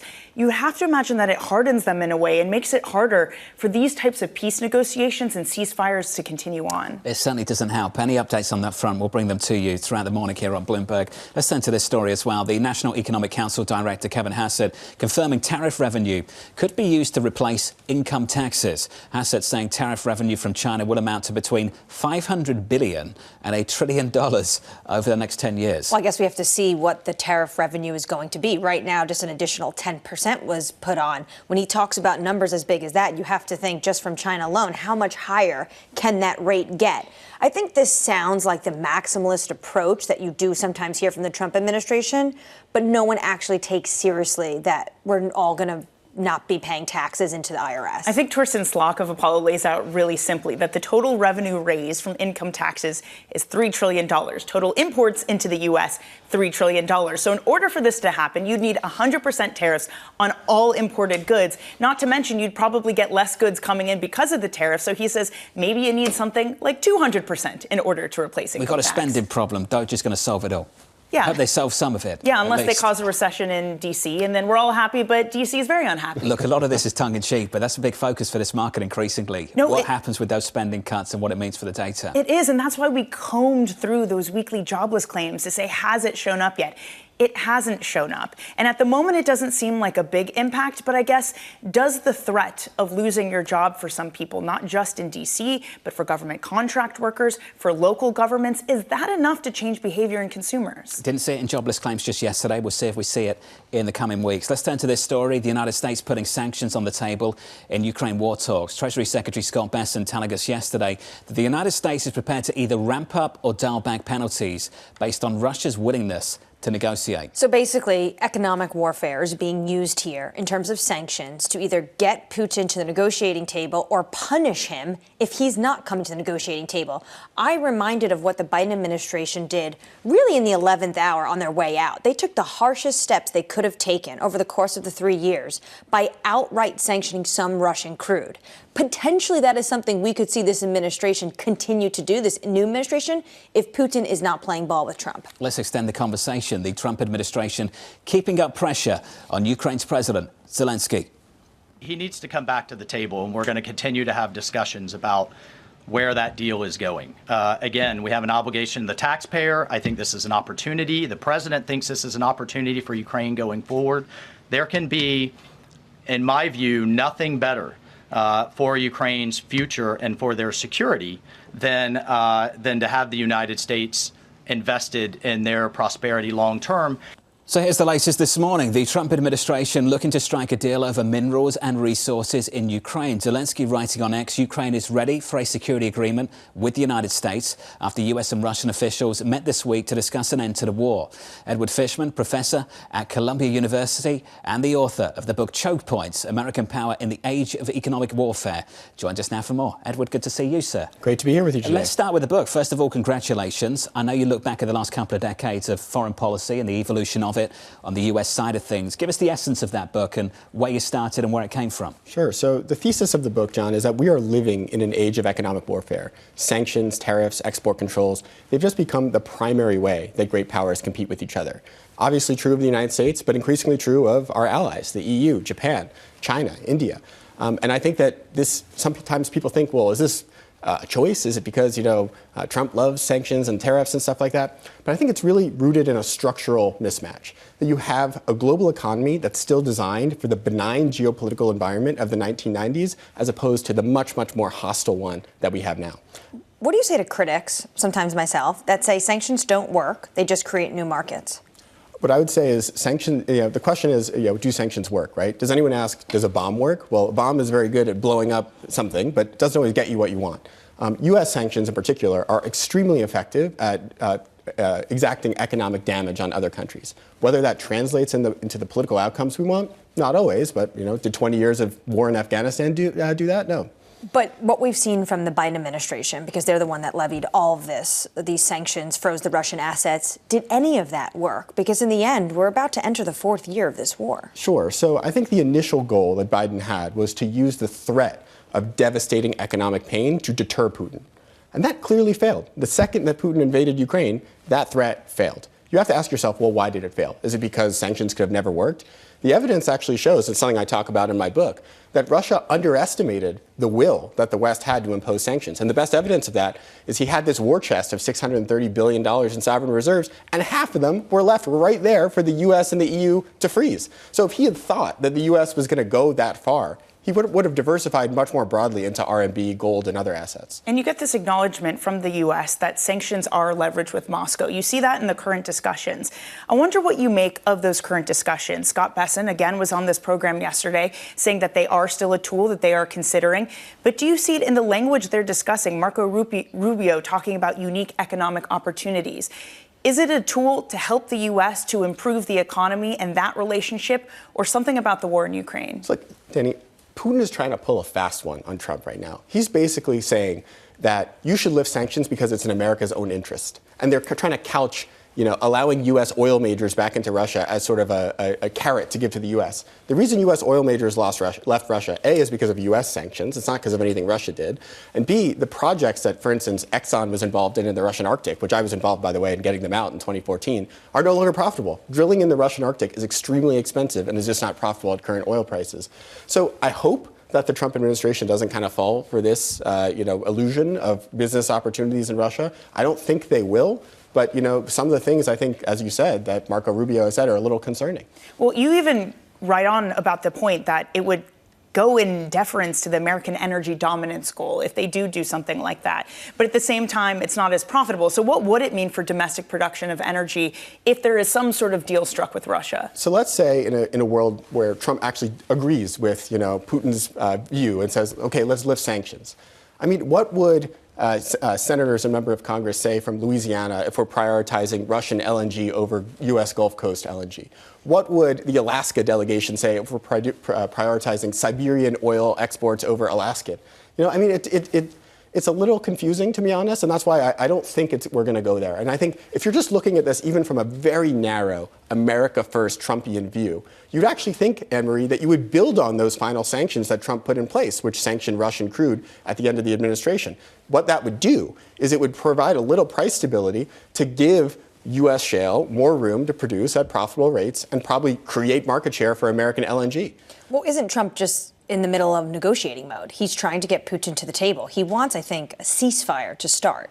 Well, look, I can't read Trump's mind. I think what I've seen so far is that the Russians, at least, are trying to make this a bilateral discussion about U.S.-Russian relations, and specifically about normalizing U.S.-Russian relations. The Russians don't want to talk about Ukraine. They're trying to basically get what they want and say that, lift sanctions and then we can talk about Ukraine. But I think what you were saying, Danny, is actually right. Sanctions are the key leverage. So the idea that you would give that up sort of at the beginning doesn't make too much sense. Let's talk about Ukraine. What do you make of the minerals pact? Do you think something gets done? I do think something will get done because, look, for the Ukrainians, American support is effectively existential. I think the deal that we saw, if we can agree that the leaked deal was the real deal, was something that no leader of a democratic country could sign on to, right? Where you're effectively giving over half of your natural resource wealth in exchange for some vague commitment. The news that I've seen recently is that the U.S. side has kind of softened the terms and said this is no longer, under New York law. It's going to be, just an MOU. Maybe this is something that can allow the U.S. to declare victory or allow Trump to declare victory and justify support for Ukraine. But look, I think broadly speaking, if the U.S. and Ukraine continue down the current path, Ukraine could wind up becoming a really significant economic partner to the United States and a real way to diversify away from, the choke point that China possesses over critical minerals. Just to put a bow on things and look back over the last couple of decades, we've talked about our failure, maybe the limits of being able to influence our adversaries. Can we talk about the limits of influencing our allies? Why has it been so difficult to get the Europeans on side? And not just under President Trump, but under President Obama, under President Biden. What's been so hard? So look, I was involved in negotiating the original Russia sanctions with the EU in 2014. And look, it was not fun. It was hard. We were oftentimes herding cats. But what I would say is I also had to be empathetic to them, because from the U.S., we can impose as many sanctions as we want on Russia, and it's not really going to affect us. Maybe the only thing that would affect us is if you took a lot of Russian crude off the market, you'd have higher oil prices, right? But nothing else is going to affect us. But I remember, and this is something I talk about in the book, I once met with a Lithuanian dairy farmer. By the way, Lithuania was the country that was most affected by the sanctions, even though they're really hawkish.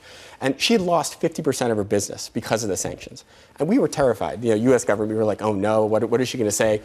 She said to us, you should be hitting Russia harder. And that's because some European countries like Lithuania, Estonia, Latvia, they feel viscerally threatened by Russia.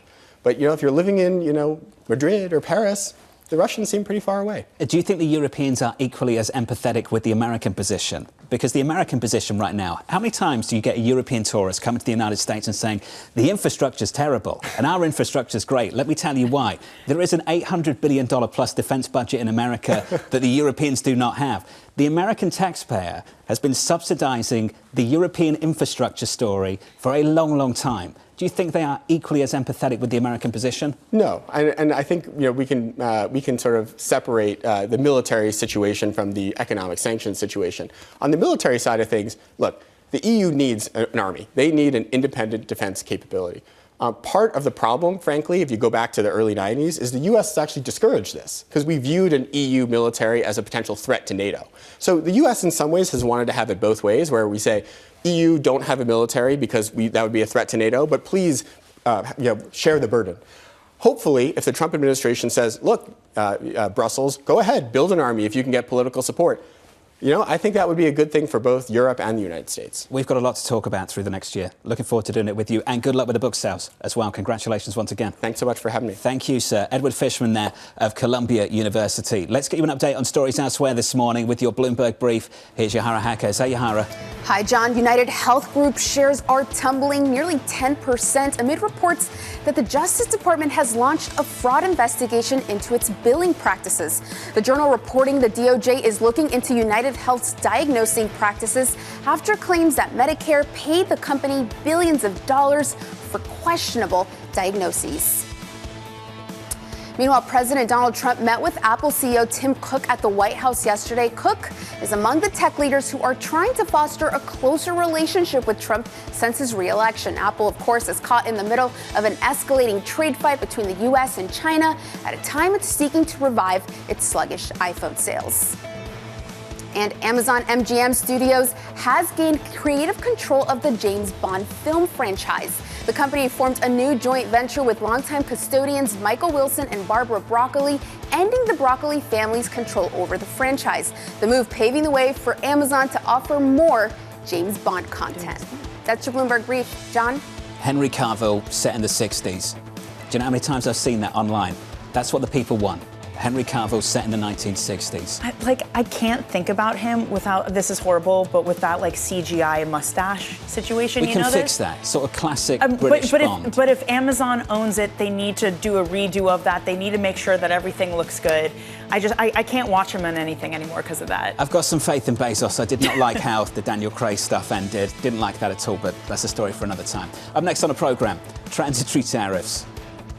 To the extent that Team Transitory at the Fed is still has any credibility, I would say that tariffs are the most transitory thing there are. Tell us what you really think, Mr. Secretary. Jason Furman, the former chair of the Council of Economic Advisors under President Obama, joins us next. From New York, you're watching Bloomberg TV.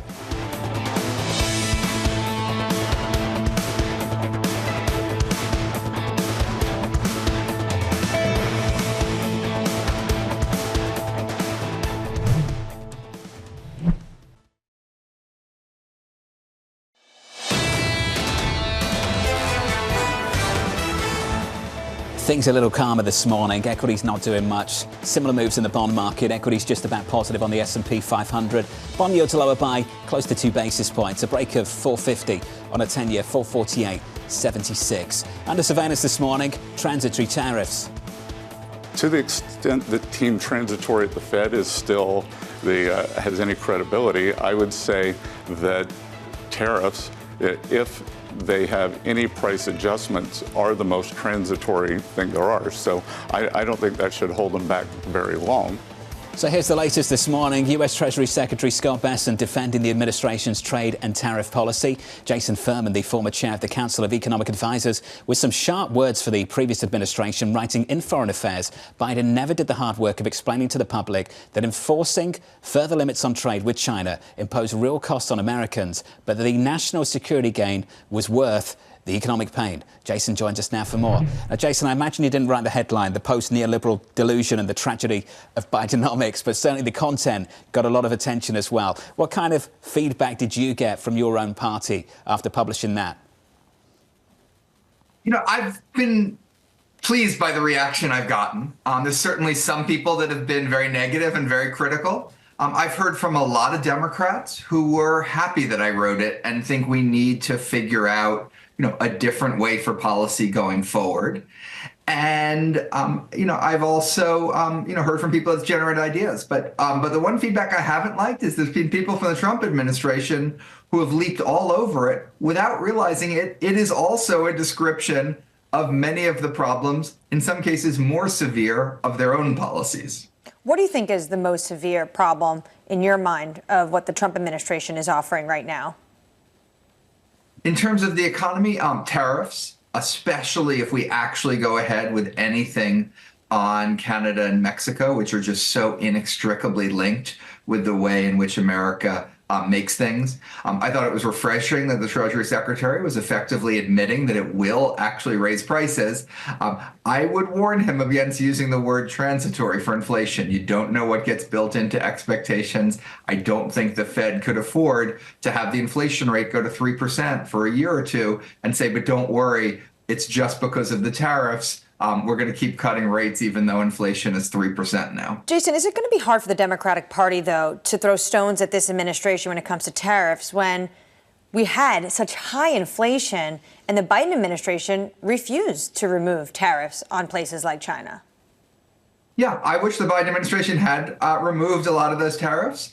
I wish the Biden's U.S. trade representative hadn't said the idea that tariffs raise prices has been debunked.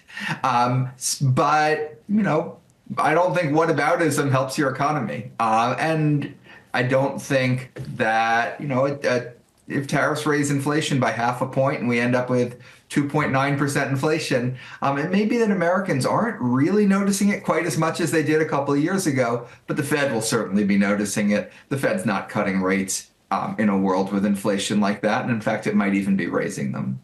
Jason, to that point, what happens if a similar mistake is made this time around? And by a similar mistake, I mean this idea that you point out that John started us with, that tariffs are being put on and they're not necessarily described as something that you need to grit through for national security. And what's more, something that raises revenue and brings down taxes, when the reality might end up being different on the ground. Yeah, I mean, it's a terrible way to raise tax revenue. It's highly distortionary. In some cases, it is a national security tool. And for example, sanctions on Russia. No one ever said America's going to get rich by putting sanctions on Russia. We understood that we were paying a small economic cost by not doing business in Russia, but they're going to pay a disproportionate cost. And I think it is, if the president uses his leverage well, and not clear that he is, something that would help bring them to the table. That's basically what tariffs are like.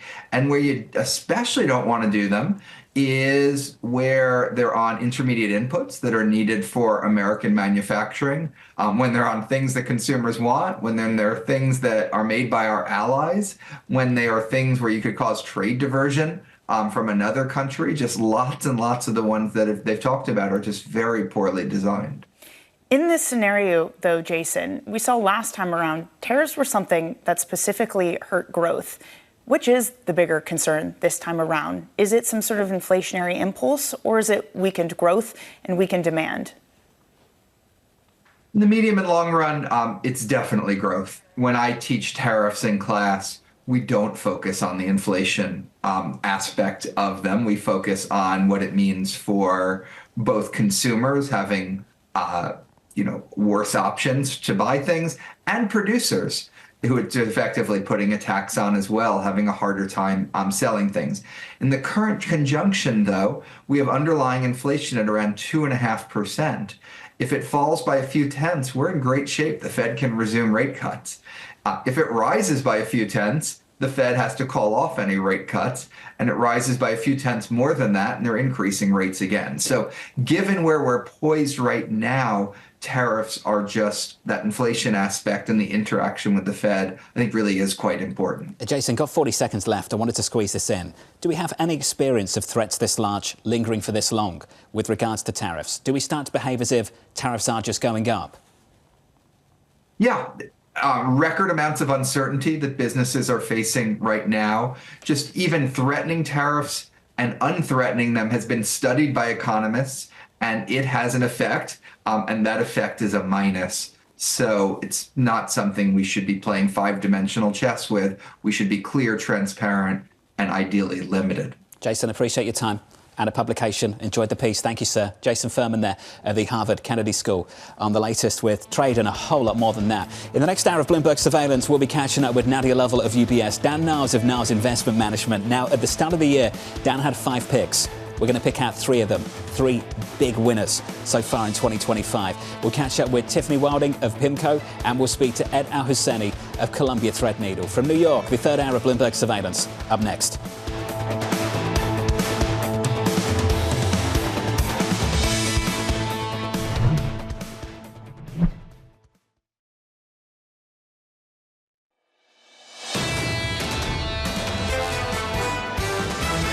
Everything that President Trump's administration is doing will be disinflationary. Our view is that once tariffs kick in, they'll be more inflationary than the market expects. Any real deficit reduction that we may see under this administration is likely going to be a 2026 story. Stocks basically are pricing that the tariffs are a bluff and growth is going to be great. The odds look skewed in the other direction. It's clear that the market is focused almost entirely on inflation risk. This is Bloomberg Surveillance with Jonathan Ferro, Lisa Abramowicz, and Annmarie Hordern. Haven't been able to say this for quite a while, but it's been a quiet week so far.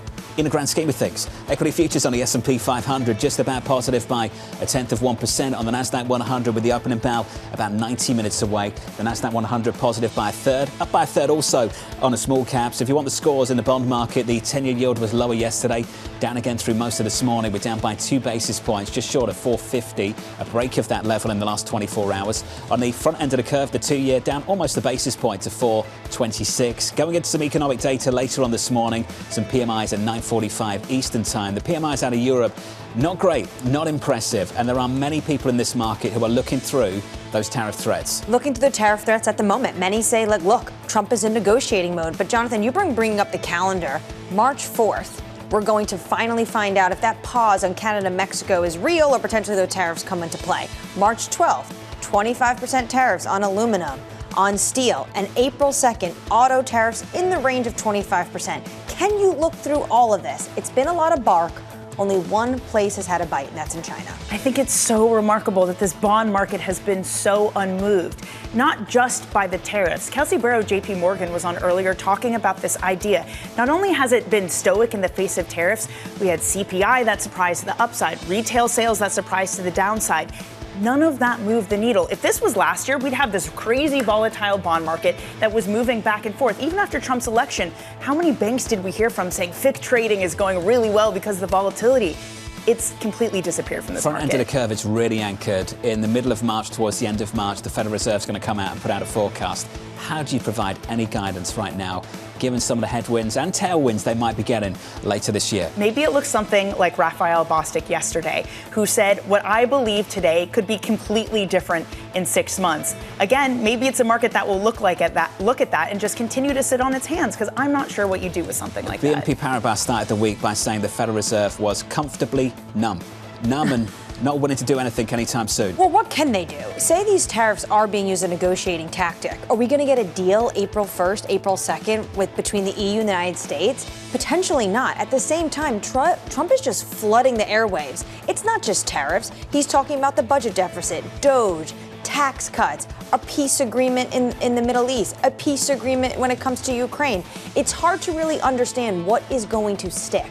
You know what's interesting? How we ended 24 and what we were looking for in 25. People were hoping the focus would be on tax cuts first and then we'll deal with the tariffs later. And it's flipped. It's the tariffs first. And maybe the tax cuts come at the end of this year, but maybe. In addition to that, it's spending cuts. Spending cuts have had a bigger factor on this market, maybe, than tax cuts have. The prospect of DOGE cutting jobs in Washington, D.C., I would say over the past few days has become an increasing focus for a lot of notes that I've seen. There's two elements of it. One is the economic impact of that and why we're also concerned with the weekly jobless claims that come out. Do you see some of the ramifications start to come through? The other impact is something that Peter Schiff of Academy talks about.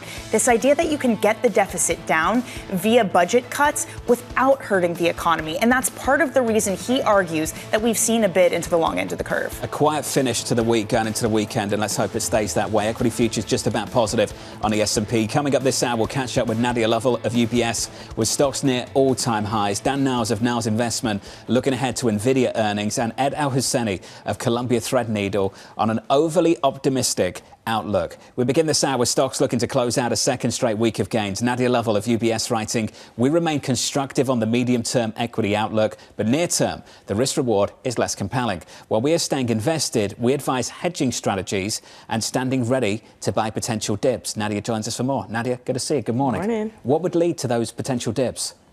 Well, as you've been talking about the uncertainty around tariffs as those dates approaches us, we could see a pickup in volatility.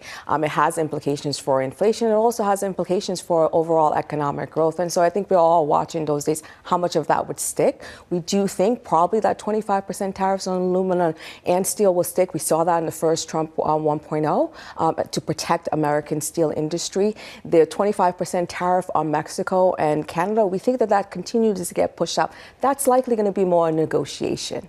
This week, transatlantic all-time highs. The S&P 500, record high. The DAX in Germany, record high. When you speak to clients, just shine a light on those conversations for us. Do they believe any of this happens? I think that we are a bit surprised that we haven't seen an increase in volatility this year. We were expecting that as the new administration takes office. But what you're seeing is volatility at the index level has been dampened. And I think people are surprised by that. But when you look under the hood, there's rotation happening and there's dispersion. And that's what's dampening volatility. So I do think that we are trying to advise our clients to be prepared for that pickup in volatility as we enter into March and April. But I also think that what clients appreciate is that rotation that's happening, that broadening out. You have like 9 of the 11 S&P sectors that are now outperforming. Over 50% of the index are outperforming. Compare that to the last couple of years. It was like 25-30%. So I think clients are starting to appreciate that rotation finally happening. Well, part of what's happened with that rotation is a Mag 7 that's underperformed. I think it's only up something like 0.05% around there so far this year. But what has outperformed in tech really noticeably is what's happening in China. China tech has been off to the races. It is on fire. Hong Kong tech shares up another 6.5% today after Alibaba earnings. Are the two related? Is there some degree which America tech lagging behind is because China is starting to pose a real threat? We don't think that China poses a real threat, but we do think that there's opportunity there. We actually have had a call on China internet stock for some time, so it's nice to see that they're starting to outperform. I think what DeepSeek showed is that China still has an AI industry, despite the fact that we've had chip restrictions. So we think that there's more upside to go in there. When you look at China internet versus the American peers, valuation gap is quite wide. You know, you have those stocks trading at about 14 times, nearly half as less as the American peers. And also, we think that it feels like the government is going to be more supportive. We had that private symposium earlier this week as well. And then you had Baidu, all had great earnings. And the fact that Baba is saying that, CapEx over the next 3 years is going to be more than that of the last decade is quite encouraging. And so we think that there's a little bit more to go in that trade. And I don't think that over the longer term is at the expense of U.S. tech. We'll see what, the leader NVIDIA reports next week, but the CapEx story that we've heard from those cloud players this past earnings season should be a positive for some of those semiconductors and compute companies. Just on that, while we're talking about event risk dates, away from the tariff dates, February 26th, NVIDIA earnings, how big of an event risk is that? I think historically, you've seen like mixed trading around NVIDIA. Sometimes you have the stock trade up into earnings and then sort of a sell of the news. And it has become a macro event.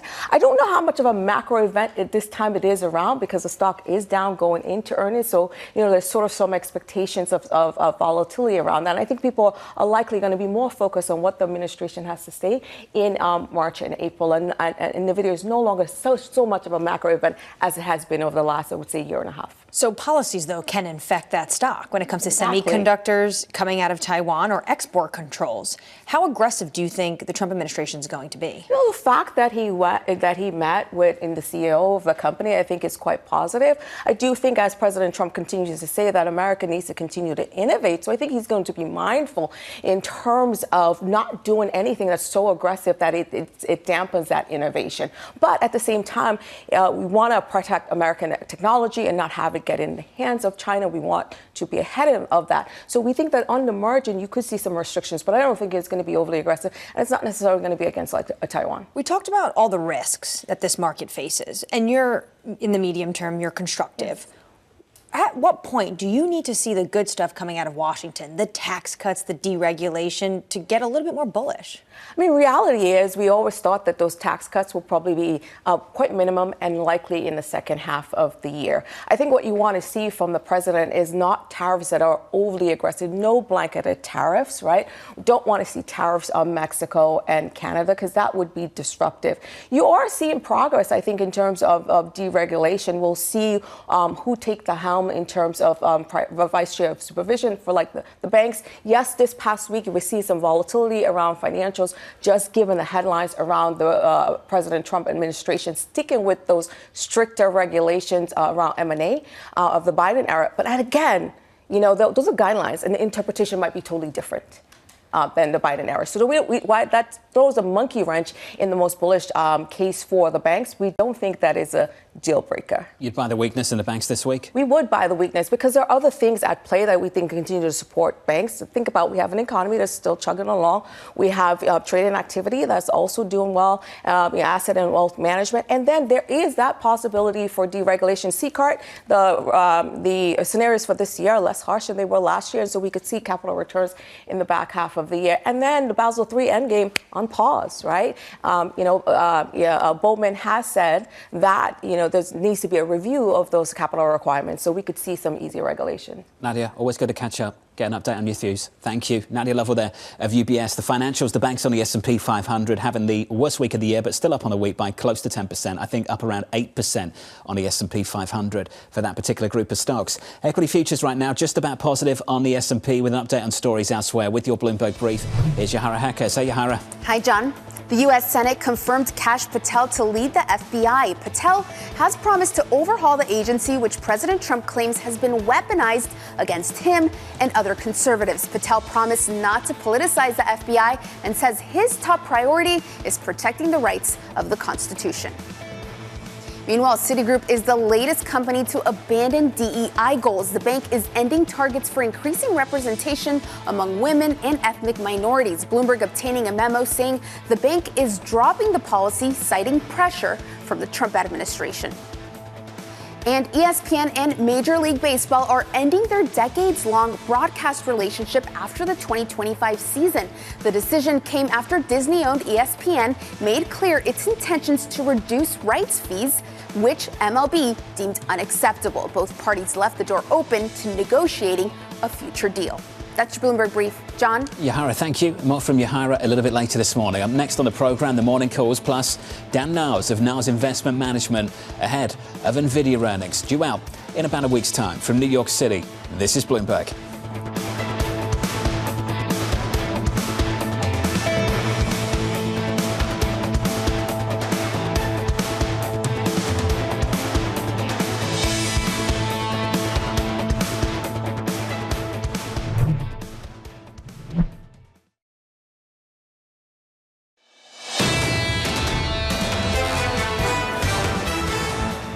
Equity futures on the S&P 500 just positive by close to 0.1%. The opening bell 1 hour and about 15 minutes away. Time now for some morning calls. First up, Truist reiterating its buy rating on Walmart. The analyst recommending investors buy aggressively following yesterday's pullback. Not much of a bounce this morning. That stock is up by not even 0.1%. Your second call from Bank of America raising its price target on Alibaba, anticipating more growth in cloud intelligence revenues. That stock up this morning by close to 4%. And finally, Citi lowering its price target on Dow, saying bullish expectations are offset by near-term lumpiness and margin pressures. That stock positive still by 0.75%.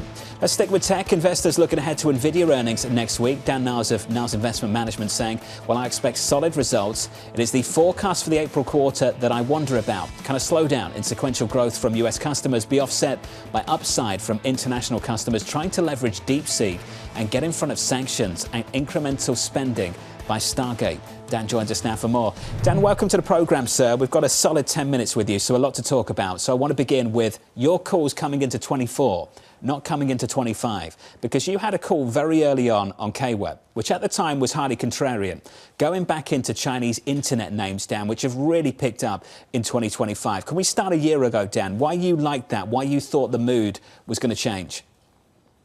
Well, I mean, the big reason is I'm into very high return risk reward trades. So if you're looking at the Chinese internet companies, for good reason, they've been given up for dead for the last several years because you'd had the Chinese government really going in there and trying to suppress those companies, given they thought they were becoming too powerful, too outspoken. And then obviously the Chinese economy has slowed down massively. And now what you've seen is the government going in there and going, well, these are the companies that are driving employment, they're driving the growth, and they've finally gone ahead and start to support them. And so if you look at some of the biggest names there, you've got the market trading for those big tech companies at half the valuations of the US ones. And so that's why I was looking at those sectors. And typically China follows the US, it's always with the lag. And, you know, I'm sure we'll talk about DeepSeek, but DeepSeek has shown up roughly 2 years after ChatGPT showed up in the United States, and that's really, you know, driven a surge in a lot of those tech stocks over there. And that's quite honestly where we're really interested, because there's still a lot of uncertainty, fear, and doubt for good reason. But when you have a company like Alibaba, which is the biggest cloud vendor in Asia, come out and say, hey, we're going to spend more in CapEx over the next 3 years than we spent over the last 10 years, that's something you probably need to pay attention to. Dan, do you think that China's success across several dimensions that you describe will be at the expense of US and US companies? Well, let's not forget it's a global economy. So there is going to be some of that. You can't get around it, but it really depends on which companies you're talking about. If you're talking about chip vendors, you know, assuming there's no sanctions, which is obviously not the case, but you're going to have, whether it's Alibaba buying the chips or Microsoft buying the chips, you kind of don't care, assuming there's no restrictions on where those chips are going. So from that perspective, there's no difference. Also, don't forget, a lot of the big US companies aren't allowed in China. Google doesn't really operate there. Facebook doesn't really operate there. And so, you know, for them, it really doesn't make a lot of a difference. For a semiconductor company, that'll move things around in terms of where the chips are potentially going to in terms of where the demand is coming from. And so that's what it really comes down to. Even so, there has been action very recently by the Chinese to take a closer look at what U.S. tech is there. The FT had a story that China was reconsidering giving Tesla a license for its autonomous driving, that it was investigating Google's practices and also seemingly launching one against Apple too. Dan, is there a political element of not only holding up their own tech players, but looking at more closely at American tech as America looks and adds more sanctions onto China? Yeah, there's obviously a political football going on here. The good news is, because the Chinese never let in a lot of the U.S. tech companies into China in the first place, they don't really have a lot of negotiating leverage from that angle. Now, if you're talking about other things that we ship to China, obviously obviously excluding Tesla, Tesla ships a lot of cars into China. But if you look at the big tech players, there's not a lot of revenues that comes from that area, so they don't have a lot of leverage there. It's all the other stuff that we really care about. And then let's not forget, depending on how you want to view Taiwan, there's a lot of semiconductor manufacturing. A lot of the iPhones are manufactured in that region of the world. That's where they can put more of a threat on the U.S. companies. But that they also risk hurting their own economy, which we all know hasn't been doing very well. And so that's the other side of that, which is what they're trying to balance. Dan, one thing I keep playing over in my head, I'm trying to figure out whether there's any signal to be gleaned from this, and maybe you can help me out. That when we had the inauguration of President Donald Trump, lined up behind him was American tech executive after American tech executive.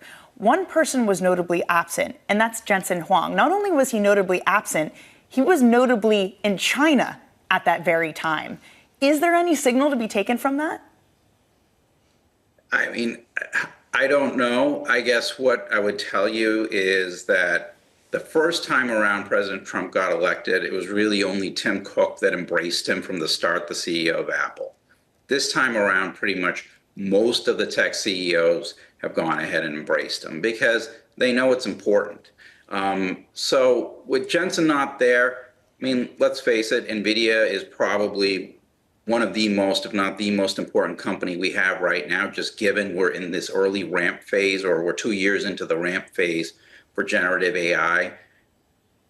Jensen's obviously incredibly smart, very important to the U.S. And so I think President Trump wants to put America first. That means being supportive of NVIDIA, but let's not forget, I fully expect some kind of give and take when it comes to these chips making their way into China, because DeepSeek, yes, were some of the claims overstated? Absolutely. But it was a big improvement on the AI technology in the United States. And I'm sure some of the chips from the US through other countries made their way into China. And obviously that's something that President Trump is very focused on. And so this is going to be a moving target as we go through the year, because this will obviously also get caught up in negotiations. But let's not forget, necessity is the mother of invention. And to some degree, DeepSeek came about because we were trying to restrict a lot of the technology going into China. But that made them work that much harder on, well, we can't get the hardware, let's focus on the algorithms and the software. And they did make some pretty substantial improvements, which, by the way, are going to make it back into the U.S., just like a lot of the improvements we made in the U.S. made their way into China, which is what DeepSeek built on. But Dan, just for some clarity, do you think actually DeepSeek did this with the lesser tech, or do you think they got their hands on some of that high tech that the U.S. was trying to keep out of their hands?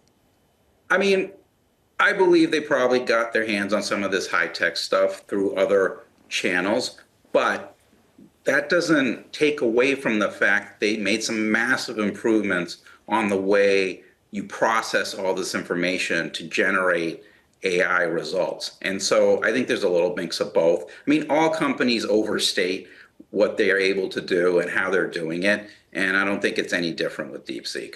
When it comes to tariffs, you were talking about TSMC. Trump is threatening 25% on semiconductors. He also once was talking about how Taiwan should pay us for the defense because of the chips. Do you think TSMC is going to have to invest even more into the United States? Well, don't forget that they've already started doing that. They have a massive plant in Arizona.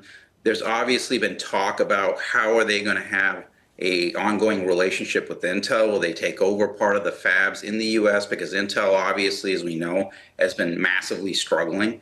And so there's going to be more involvement between Taiwan, specifically TSMC, and the U.S., because that's the ultimate threat China has. So if you play out the scenario, and I think China's been very clear about this, they consider Taiwan an integral part of China. President Xi Jinping has talked about he wants to reunify the country. Their ultimate threat is they say, well, we're not going to let TSMC put out chips to the U.S.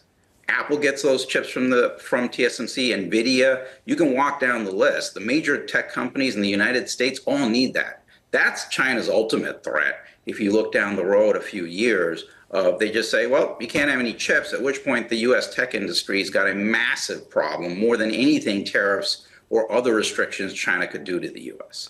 Dan, got 40 seconds left. I wanted to squeeze in one final question just on Texas Instruments, a name that previously you had said you liked. Do you still like that name? And what do you think is behind the recent pickup in the last 6 days? 6 sessions up by close to 14%. Well, that one's easy. If you look at Analog Devices, which is the closest comparable to Texas Instruments, after having numbers get cut for, you could argue, close to 2 years consistently and underperforming, you finally saw some signs of, hey, they beat the revenues, the EPS for the quarter, the forward numbers went up a little bit, and that's the first positive sign you've seen coming out of those end markets or companies that serve those end markets in a very long time, and that's why you've seen Texas Instruments stock pick up a lot, and that was driven by ADI recently. It's a better story to tell, that's for sure. Dan, appreciate your time, sir. As always, it's good to see you. Dan Niles there of Niles Investment Management. A lot to unpack, but the K-Web story, the Chinese internet names really flying to start the year. It is, and I think a lot of people missed it because you mentioned this. It's this kind of mental block because we've been burned before about China. So this idea that it was finally coming alive, that Jensen Huang was in China, a lot of people missed it. And also the rhetoric has been so hot between Washington and Beijing. But then DeepSeek happened and everyone was like, well, maybe we need to take more attention to what they're doing. And we certainly paid more attention, that's for sure. Up next on the programme, pay attention to this. Tiffany of PIMCO, Al-Hussainy of Columbia Threadneedle. As we round out the trading week from New York, this is Bloomberg.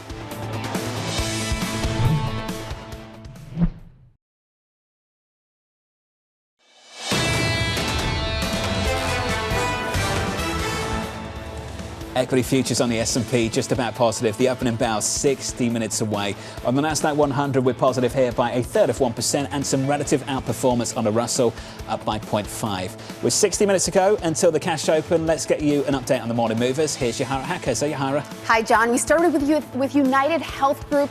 That's taking a major hit here in the pre-market, down 11%. That's because the Wall Street Journal is reporting that the Justice Department is launching a fraud investigation into its Medicare billing practices. Citing sources familiar, the Journal is saying the investigation is looking at how the company records diagnoses that then trigger extra payments to its Medicare Advantage plans. So one to watch. Meanwhile, we have Dropbox. Those shares are falling some 6.5%. Yes, they beat on both the top and bottom lines, but its revenue growth and guidance came in light. And analysts here at Bloomberg Intelligence writing that the latest report doesn't provide many signs of an AI-led lift to the top line, a problem when you're a tech company, of course. And next up, we have Mercado Libre shares. Those are soaring 12% here. And as for those of you that don't know, this is a Latin American e-commerce company, and they smashed profit expectations. And net income came in at a record $639 million. Poonam Goyal here at Bloomberg Intelligence saying Mercado Libre is poised to capture rising interest in digital shopping and financial services across Latin America. John? Yahara, thank you. Appreciate it. That name up by about 12% this morning. Let's turn back to the economy. Fed officials signal that rates will remain high for longer, with government policies bringing inflationary risks. Tiffany Wilding of PIMCO writing all of these policies and negotiations are likely to coincide with some economic disruption and market volatility in the near term. How much volatility is tolerable is still the key question. Tiffany joins us now for more. Tiffany, welcome to the show. And in many ways, I'm asking where's the volatility, because equities are close to all-time highs on both sides of the Atlantic, and some people believe that maybe that just leaves the door open for the president to be even more aggressive with tariff threats. Of the things on the table, what are you and the team actually expecting? Yeah, so I think there's clearly a lot of uncertainty here because I definitely think inflation, as you mentioned, and market volatility will be a constraint to what the administration eventually does. But nevertheless, what they are saying they're trying to do is they want to rectify decades of trade imbalances. That have, treated the United States, and in particular the manufacturing sector in the United States, unfairly. In order to rectify those balances, they have to really get at some structural issues within the global economy, within these economies that, run surpluses, like China, Japan, South Korea, and Germany. And so these are not going to be things that are easily negotiated. And if they are changed, if the Trump administration is trying to force changes, certainly could result in some disruption. So, I think how much disruption is tolerable, is kind of the key question here. And when we look at market pricing, it does look like, there's a lot of sanguine kind of pricing when we look around. The markets don't seem to be, really reacting, to the potential for this type of disruption. Tiffany, do you think the Fed will react? When they meet in March, they've got to put out some new forecasts. And we know that we've got certain tariff proposals on the table for March, including 25% on Canada and Mexico, 25% on steel and aluminum. And then in the following month, if we go into April, there's the reciprocal tariffs that people are looking for as well. How do you expect the forecast to change, if at all, at the Federal Reserve?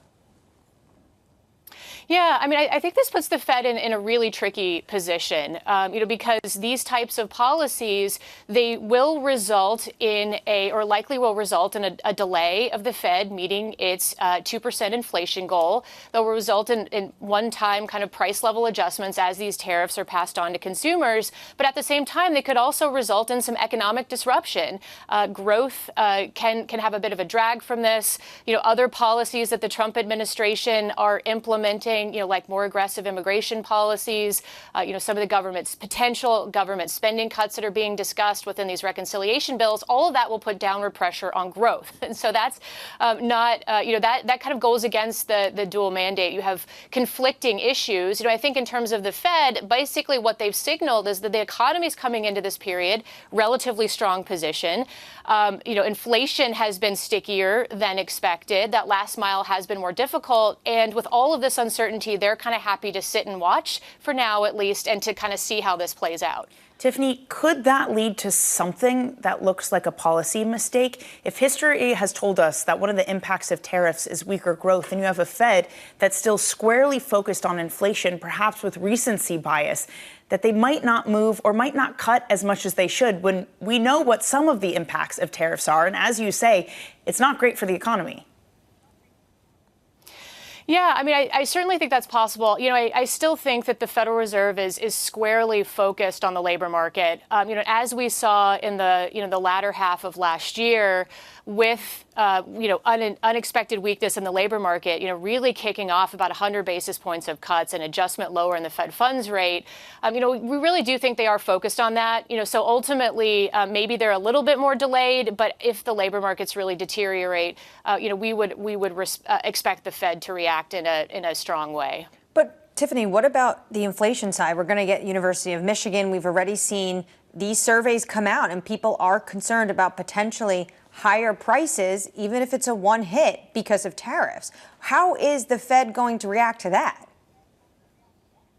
Yeah. Ultimately, we agree. It's a tricky position for the Fed. And I think ultimately, for now, the Fed is going to stay on hold and is going to watch how this plays out. Inflation, movement higher in inflation expectations would be something that the Fed would be, very much focused on, and ultimately could, delay or mute the extent to which, they cut the policy rate, even amid, a growth scare or some deceleration, on the activity side.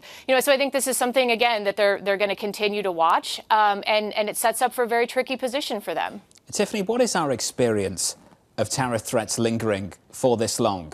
If this just persists through the year, do we have an experience of that? What happens? How does the consumer behave? How do companies behave?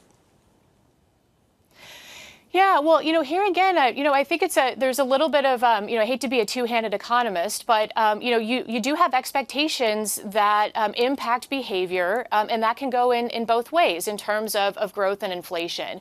So you certainly have evidence from the first Trump administration that increases in just policy uncertainty, economic or trade policy uncertainty, does hold back hiring, does hold back investment, as businesses are more unsure of what the rules of the game are.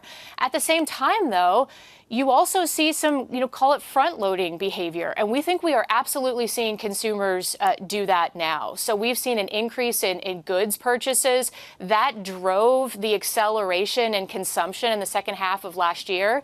We calculate it contributed about 2 percentage points to the roughly 4 percentage point growth that we had in real consumption. And that's consumers, we think, just hurrying up their purchases of various goods, expecting some of these tariffs.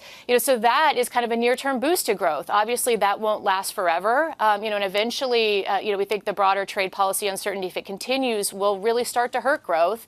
And ultimately, I think the risk here, relative to where we see, consensus in terms of forecasts, 2% growth for 2025, I think the risk here is probably that growth comes in lower than that, as you look across these policies, that are being discussed and even implemented.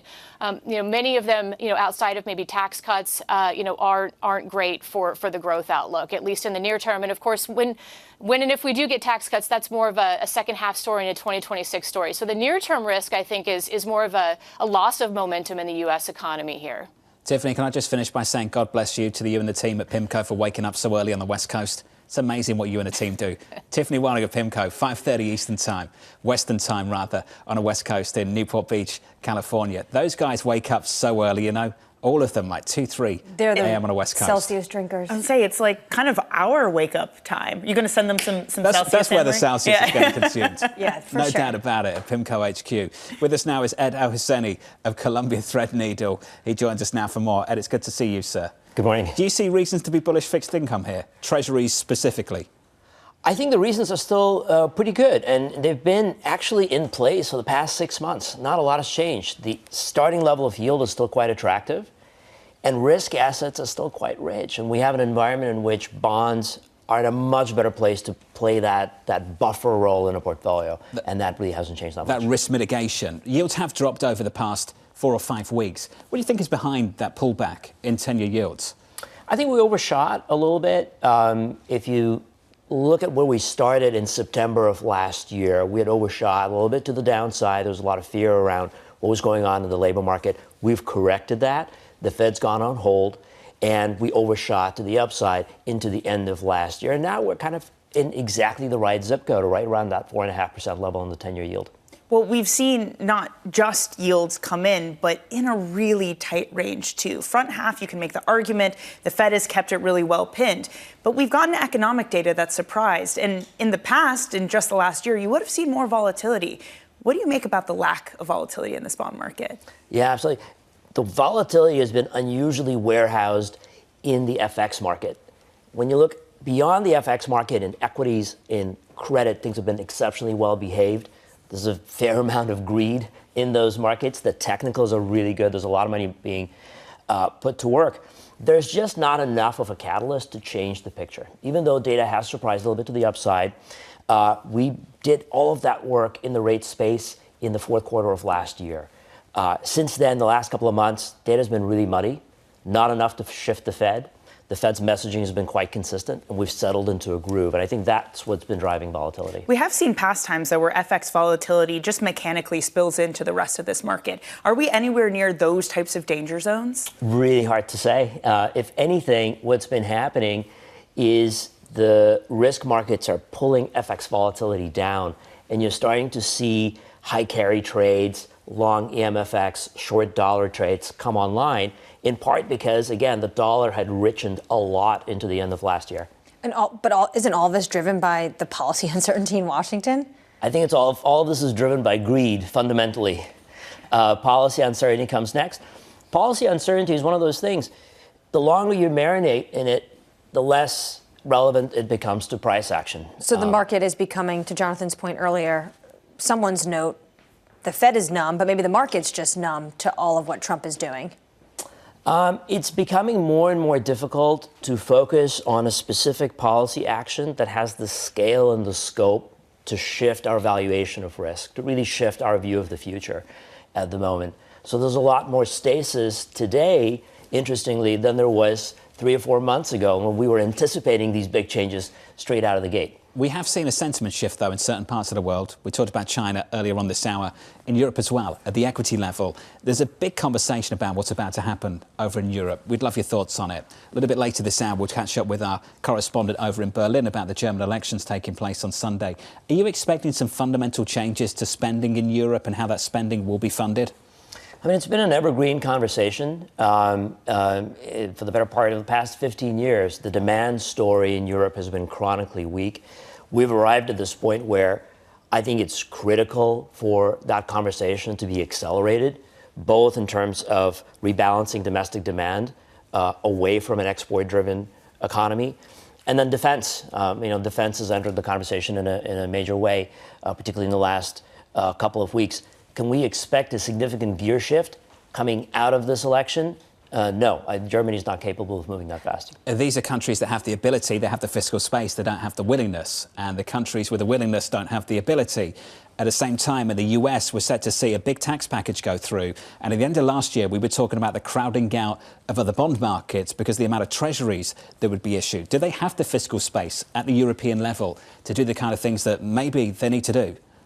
The answer is yes, they do. They've been reluctant to use it. Again, this is a systematic issue in Europe. They've been reluctant to use that fiscal space going back to the financial crisis, the global financial crisis. So to the extent that they're under pressure right now to reevaluate that stance, the Mario Draghi report last year was a really important move in that direction. They have all the right ingredients. Whether they will cook them into something interesting is, in my mind, quite unlikely. Just to put a bow on that, does that mean that you're not necessarily very bearish European bonds, that we won't get that level of spending, defense spending, et cetera, coming in? I think if you look around the world, duration in the U.S. is a little bit more attractive. Rates are higher here on a currency-adjusted basis. And to the extent that there's a fiscal conversation happening globally, in China, in Europe, and in the U.S., the incremental impact on the deficit in the U.S. is actually quite small. We're talking about extending existing tax cuts rather than adding new spending, at least at this stage of the game. So I'm feeling a little bit more comfortable with duration in the U.S., but again, if you're diversifying, I think it's quite attractive. Well, while we're talking about what markets are moving and which ones aren't, certainly one that has been moving is gold, hitting an all-time record. It's also coming when you look at China, dumping their treasury holdings by the most since 2009 in the most recent data. Is there a connection between the two of gold going higher, central banks buying, and again, some of the hesitancy, some of the range-boundness on the long end and U.S. duration? I think the short answer is no. That rebalancing away in terms of demand for treasuries, moving away from foreigners to domestic buyers has been in place for, again, a better part of a decade. It's a continuation of the rebalancing of China's domestic economy. So to me, not that important. Central banks diversifying reserves into gold, perhaps a little bit more important, but it's not clear that they're diversifying away from treasuries. They're buying both gold and treasuries at the same time, right? And the dynamics of the gold market might be dictating that price action. But the extent to which these are all interconnected, I think that connection is quite loose. Just to wrap it up, can you give us a number? What do you like on the 10-year? What do you think that's coming down to? Look, when I think about where we'll end up over the next, let's say, 12, 18 months, in my mind, the Fed is underpriced at the moment. We have about 2 cuts in the price for the next 18 months or so. In my mind, pricing really skews in favor of them doing more rather than less as this year progresses. And so the 10-year, the 10-year a little bit too high right now. I'd be shooting sub 4%, closer to 3.5%. Interesting. Ed, appreciate the update. Thank you, sir. Thank you. Ed Al-Hussainy there of Columbia Threadneedle. A little bit of data coming later. In about an hour from now, you'll get some US PMIs. Then after that, the University of Michigan Consumer Sentiment Survey. So look out for that a little bit later this morning. Let's get you an update on stories elsewhere with your Bloomberg Brief. Here's Yahara Hackers. Hey, Yahara. Hi, John. We start with Coinbase. Shares are rising here, up nearly 5% after the SEC agreed to drop its lawsuit accusing the cryptocurrency trading platform of running an illegal exchange. The move marks the latest retreat from the policies of former SEC Chair Gary Gensler. The agreement is pending commissioner approval. Meanwhile, Coca-Cola is warning of potential negative impacts if it changes its DEI policies. The soft drink giant says policies that could lead to a less diverse global workforce pose a potential risk to its business going forward.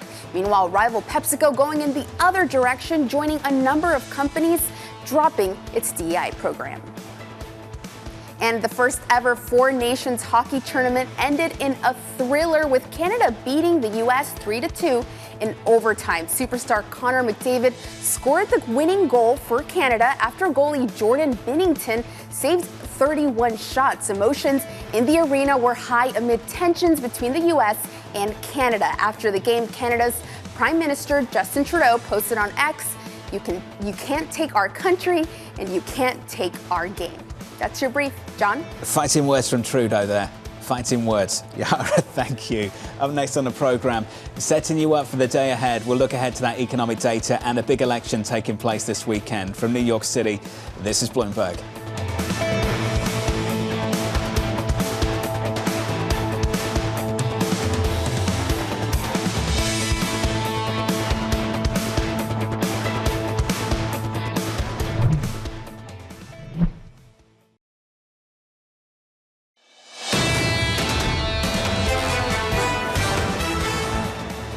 Governor Trudeau stuff really gets to him, doesn't it? Oh, yeah. It's getting to Well, him. Trump called the U.S. team before the game, tried to amp them up. It didn't work. I love a friendly rivalry in sports. I'm not sure how friendly that's becoming, I think for Trudeau, he takes everything personally.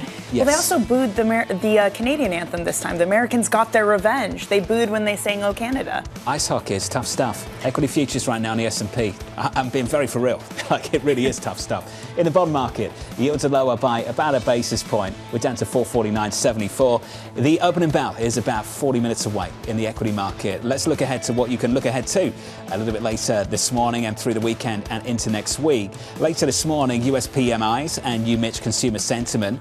Later on this afternoon, President Donald Trump signing another round of executive orders. On Sunday, Germany's snap election. On Tuesday, looking ahead to some earnings for you. Home Depot, plus some more Fed speak. On Wednesday, it's the big one. Nvidia earnings a week away. Look out for that. As we look ahead to the election on Sunday over in Germany, let's catch up with our good friend and colleague, Ollie Crook, over in Berlin. Ollie, just set it up for us. Frame it. How big is this Sunday going to be? Yeah, listen, John, I mean, this is really a story that began on November the 5th when Olaf Scholz pulled the plug on his government the same day that Donald Trump was elected president of the United States. And that has been really in the background of all of this conversation, this entire campaign trail, which is a very sort of unique one for the German political establishment over the last few decades. It's unique because it is also in the sort of protagonist seat here, the AfD, the right-wing group, with 20% of the vote, the number two. They have really set the agenda in many ways on a lot of the topics that have been going into this election. The expectation for Sunday is still, because the polls have basically not moved since November, the expectation is for the CDU, Merkel's traditional party, now led by Friedrich Merz, to lead in government with 30%. The question is, how fractured, how fragmented will the political establishment be this time around? This was part of the problem in the last mandate that they had with Olaf Scholz, where you had a basically three-party situation here in the governing that was very, very awkward and ultimately could not get a budget through. So that is what we're going to look for on Sunday, 6 p.m. local time. We get the exit polls by 7 p.m. We'll have an idea of what the composition of the parliament's going to be. However, that may just be the beginning of the coalition negotiations that could take months into actually getting a government in Germany. The traffic light coalition, Oliver, they couldn't get a lot through. What could they actually get through if they're being led by the CDU? Listen, what I think is very interesting about this situation, if Friedrich Merz gets a strong mandate, he's able to put a government together with just one other party. That is not a guarantee of that. But if he's able to do that, there are a lot of ingredients in front of Friedrich Merz in order to be able to make some big changes in Germany, but also at the European level. We've talked about this before. Yes, there's a vacancy in the Chancellery. That's the building right behind me. That's the job he's going for. There is a vacancy at the European level in the top leadership. Dealing with Donald Trump, dealing with China, there is a sort of void within the EU. If the CDU is able to sort of gain a sort of a strong mandate and willing to go to Brussels and talk about big changes, talk about maybe something like joint debt, talk about basically reforming the European project in the face of what is a huge amount of challenge from Donald Trump. Germany will have a huge amount of power in sort of governing what the future of Europe looks like. Whether or not Friedrich Merz is the man for that, or he's going to be able to do it with the domestic crowd in Germany, is another question, but the opportunity is there. Ollie, appreciate it. As always, it's good to hear from you. Looking forward to the coverage led by Ollie Crook over the weekend. Look out for that on Sunday out of Berlin. The German economic model is failing. Some might say it has failed. They've got their own challenges domestically. Put on top of that, alongside it, the immigration issues taking place in that country. And a lot of these difficulties are seen across the whole of the continent in Europe right now. But the timing for this election is all the more striking because it comes at a time where the US administration is putting more pressure on the Europeans to do things for themselves. And it was a great moment you had yesterday with Scott Bessent, the Treasury Secretary. You said, have you communicated your frustrations to Europe? And he said, do I really need to? I think J.D. Vance, our vice president, did that for us. It almost comes at a brutal time for Germany. The Americans are going to put the tariffs up, and they're pushing for them to do more. And to Oliver's point, unless the CDU gets a pretty big majority, it's going to be very challenging for them to get any policy through that government. The German finance ministry has celebrated the so-called Black Zero for a long, long time. Balanced budgets. That's been at the expense of the US taxpayer, who's been filling the hole, spending all this money on defence stateside at a time where Europeans haven't kept the course and done what they needed to do and up spending. And this is where the pressure starts to build in a much bigger way for the second time from a second Trump administration. Coming up on Monday, reaction to that with Bob Dole of Crossmark, Holger Schmieding of Berenberg, Henrietta Trey's of Vader Partners, and the former Biden administration official, Amos Hochstein. From New York City this morning, good morning to you all. Thank you very much for choosing Bloomberg TV. This was Bloomberg Surveillance.